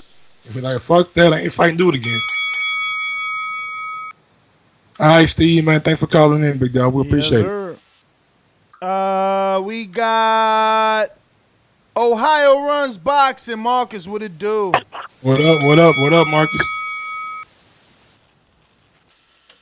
What's up, guys? Ness, man. What's it? First of all, Doomsday. What's up, brother? Wilder, who you was talking about on the show box, who he was fighting, Nicholas Fulta. That's my boy, man. Akron, Ohio, man. And he actually hurt Tyson Fury in a fight. Go look that up on YouTube. He actually lost to Tyson, but Nicholas Fulta hurt Tyson Fury. I tried to tell him he had a better resume. Put that out there. Show me who the fuck this dude Bisbal for. Hold on. Second, listen, guys, with the Lomo, I get it. I know, I understand. I'm looking at it both sides. I like Lomo. I think Lomo's good. I see from both sides. I live in Columbus, Ohio. I born and raised in Youngstown, Ohio, but I'm an Ohio guy. I can't stand the Ohio State Buckeyes because they get praised so much down here. They are worshipped. So I get the Lomachenko praise and all that. I get that. I'm looking at it from that perspective. I get it. But then you got some people who don't like him because of his skin. There's nothing he can do that's going to please them because they don't like him. Look at here. You can't use Pedraza and try to compare with Tank Davis. Tank is a knockout artist, yes, but it's Styles. Styles make fights. Tank knocked him out. Lomo goes the distance with him. I think he did end up stopping him a little bit. Did they go the distance or he stopped him? But anyway, there's two different styles. You can't tell me Tank's better than Loma because Tank stopped a common opponent. That's like saying Manny Pacquiao knocking out Hatton in the second round and Floyd took 10 or 11 to stop Hatton. Ain't nobody saying Tank better. Tank just did way better. He just did way better. But that's the point I'm making. The point I'm making, Styles make fights. Sean Porter stopped Berto. Floyd went 12 with Berto. So it's like Styles make, we can't. Bruh, Sean Porter stopped Berto. Nobody liked that fight. That's exactly what Earl's talking about. And that's what we talking about. That Styles all headbutts. Absolutely, but still, I can give you another. I can go on and on about this. We can't compare those though. That's what I'm saying. The argument doesn't hold water.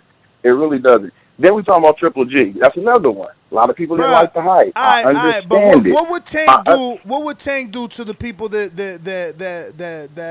Vasiliy is fighting? Tank won't knock out Linares, who's been knocked out all his life. Tank won't knock out Corolla. I think he would knock him out. But it's the styles though, man. Bro, it's not about styles. It's about is you a killer or not? But listen, you can rip it. Triple G goes. Everybody called him a hype job. He goes and fights Danny Jacobs, and he fights Canelo. They're competitive fights. How did he get exposed? Thank you. Oh, he's supposed to be this knockout artist. That's the same thing with Wilder. Wilder goes with Tyson Fury, but y'all try to defend Wilder because he goes 12 rounds with Tyson Fury. When people call him Wilder, oh, he got exposed. That's contradiction. Don't pick and choose. I don't think it's contradiction. Wilder did what he said he gonna do. He told you, I ain't gotta be perfect. I only need 1 second. He proved that in the 9th and in the 12th. You know? When a dude is basing his, or not a dude, but when the hype machine is basing Loma's greatness on his defense, and he's getting touched up by dudes like, yo, Tank would murder Vasiliy, his resume. Like, what would Tank do to this guy, to Alvarez, or to Miguel Mariaga? You mentioned it. What would he do to Luke Campbell then? I think Tank probably stopped Luke Campbell, to be honest with you. Bruh, Nicholas Walters hasn't even fought, I bet. I'm going to go. Look, he ain't even fought since the Vasiliy fight. He retired. He ain't retired. That's what you're not getting. Embarrassed him. It was a year off, almost 2 years, when they gave him that fight. Bruh, you don't get it, man. Top Rank Diet is real, bro. It's real, bro. Them dudes are super intelligent. They know how to matchmake. People ain't been praising Bruce Trampler for years for nothing, bro. They know what they doing. But we got... They still got a diet. Did we go to Donald in Richmond? No. What about Rod and A7L? Yes. Richmond, talk to me. What up, Donald? What's up? I don't think that I want to be on the hype train for Lomachenko. I mean, I like him. He's a great fighter. And for 14 fights that he has, he's got some decent guys on his resume. I can give him that. We can say that he's one of the greatest amateurs of all time. But to say, like, he's the best fighter and he's better than Ali or he's going to be better than Ali, I'm not getting on that hype train. And what's making it so hard for people to get on the Lomachenko hype train is because Top Rank keeps shoving this dude down your fucking throat. It's like you go in a restaurant and you know what you want and you say, look, this is what I want. And they like, well, we can give you this. This is a special. I don't fucking want that shit. I want this. Like, stop shoving this dude down my fucking throat. If I get on the hype train, let me get on the hype train because of the wins that he's got and because of what he's doing. Not because you guys keep shoving him down my throat. That's really turning me off from Lomachenko, although he's a good fighter. And it's like the best win he got is Gary Russell Jr. Then when you look at the Gary Russell Jr. fight, Gary Russell gave him a good fight, even though Gary was a prospect at the time. And Lomachenko only won that shit by a fucking split decision. And ever since he beat Gary Russell, how many times Gary called him out? Man, what's up? Let's get the rematch. Let's run it back. Let's run it back. He's not trying to run that shit back with Gary. He wasn't trying to run that shit back with Salido.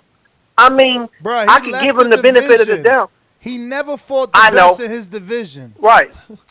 Yeah, and that was the best win. I mean, for the benefit of the doubt, yeah, if he get that belt from Comey, I mean, he is going to be a pound for pound. I still wouldn't put him above Crawford. And it's like, he going to have to see, if Tank is really going for that fight, I still feel like Floyd and them feel like Tank not ready for Loma. But if everything that's being spoke of is correct, and Tank has vacated his belt, and he's going for that fight, my suggestion that they do with Tank is, I know nobody really wants to see him fight Gamboa, but look, give him the Gamboa fight before you see Tank. And I say, give him Javier Fortuna. Javier Fortuna is rugged and tough. He's awkward as fuck. I say, Gamboa and Fortuna, then go for Lomachenko. Because by taking those two fights, Loma can't stop Fortuna. Listen. No, he can't. Fortuna go do some shady shit. I mean, I would like to see Loma fight Fortuna because I like Fortuna because, for one, he talks shit. And he's like a 135 fucking Porter. He do some dirty shit to you, and he'll have you mad at him in there, but you won't be able to really dog him like how you really want. But I say take the Gamboa fight and the Fortuna fight. That gives Loma the time to get the belt from Comey, and then when you go for him, you get all 4 belts. That's simple, you know. I say that's what they should do with Tank. Donald, man, thanks for calling in. We got Mr. CYP. Yo, I gotta be honest, man. Yo, I got red tired of these motherfuckers gonna call us. They in the comments. Do you know someone named Killer Kells? For me? Yes. No, I don't know Killer Kells. Who's that? He is a mastermind of the Boxing Voice, and he has given you his boomerang status, which he pays for monthly. So now you're allowed to call in twice per show. That's what's up. That's what's up, Killer. I feel that. He enjoys your calls that much that he said, give him my status. I feel that. That's what's happening. That's what's happening because I bring that real shit, no emotion. But look, man, look. Let's be real. I'm looking at the comments, right? I see a lot of people in the comments running their mouth about the show. I was one of them who ran my mouth, so that's what I do. But when you call me to call in, I give you my fucking voice. I call in, I tell you what's up, exactly what I'm typing. I don't run from shit. But some of these dudes, man, I swear to God, they are some of the most cowardice motherfuckers. Like, excuse my language, I don't like to cuss too much. But god damn, some of y'all are so childish, so immature, so weird that it doesn't even make sense. And side note, Troy know I've been in them comments talking about how Jamaican he is. He know that shit. He's been seeing that shit for months. And every time he get on here, he don't talk about the Jamaican roots. I'm glad he finally did that. And the reason I bring that up is because I'm big in track and field.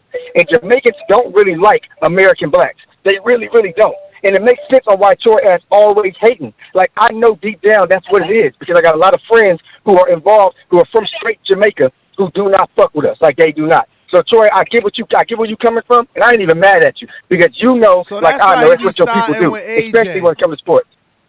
Yes, that's what he do. I'm not even trying to be funny. Like, I got Jamaican friends that I'm not even friends with no more because as soon as Jamaica started winning in track and field, they started dissing the fuck out of us. Like, they used to be fans of ours. They used to love us, wear our shit. But as soon as they started winning, they was talking about we was bums, we drug cheats, we ain't shit. I couldn't believe how quickly they turned on us. But it's all good. Troy, I know you hear me because you're probably listening, but you know damn well that's true. You know it's true. You know it. All you got to do is go to a Jamaican site and look at the comments underneath and think at how bad they disrespect Americans. They fucking hate us. But Troy, yeah, I caught your ass, and I'm glad you finally came up under the shadows and told us about that. Stretch. Well, all right, Mr. CYP. We did get to Edward in Alabama, right? Yes, we did. No? Yeah. Well, on that note, fellas, we've done it. See you guys in the morning. I'm starving. This has been another one, so don't forget to hit the thumbs up button. Future, present, past. It helps with the visibility of the show. So, show some love, man. Hit that thumbs up. Share this. Drop us a 5-star review on iTunes. Keep us the #1 boxing show on YouTube and on iTunes. Peace. Follow me on IG at Gross1911 or on Twitter at Gross2312. And you can catch me on IG, Alex_Doomsday_Linus, LAINEZ. You can catch me on Twitter, AlexTBB, Alex Linus TBB, I'm sorry. And thank you again for joining us on our Sunday flagship show. Hope you guys were entertained. I hope we stirred the pot. And we'll see you tomorrow morning. Peace.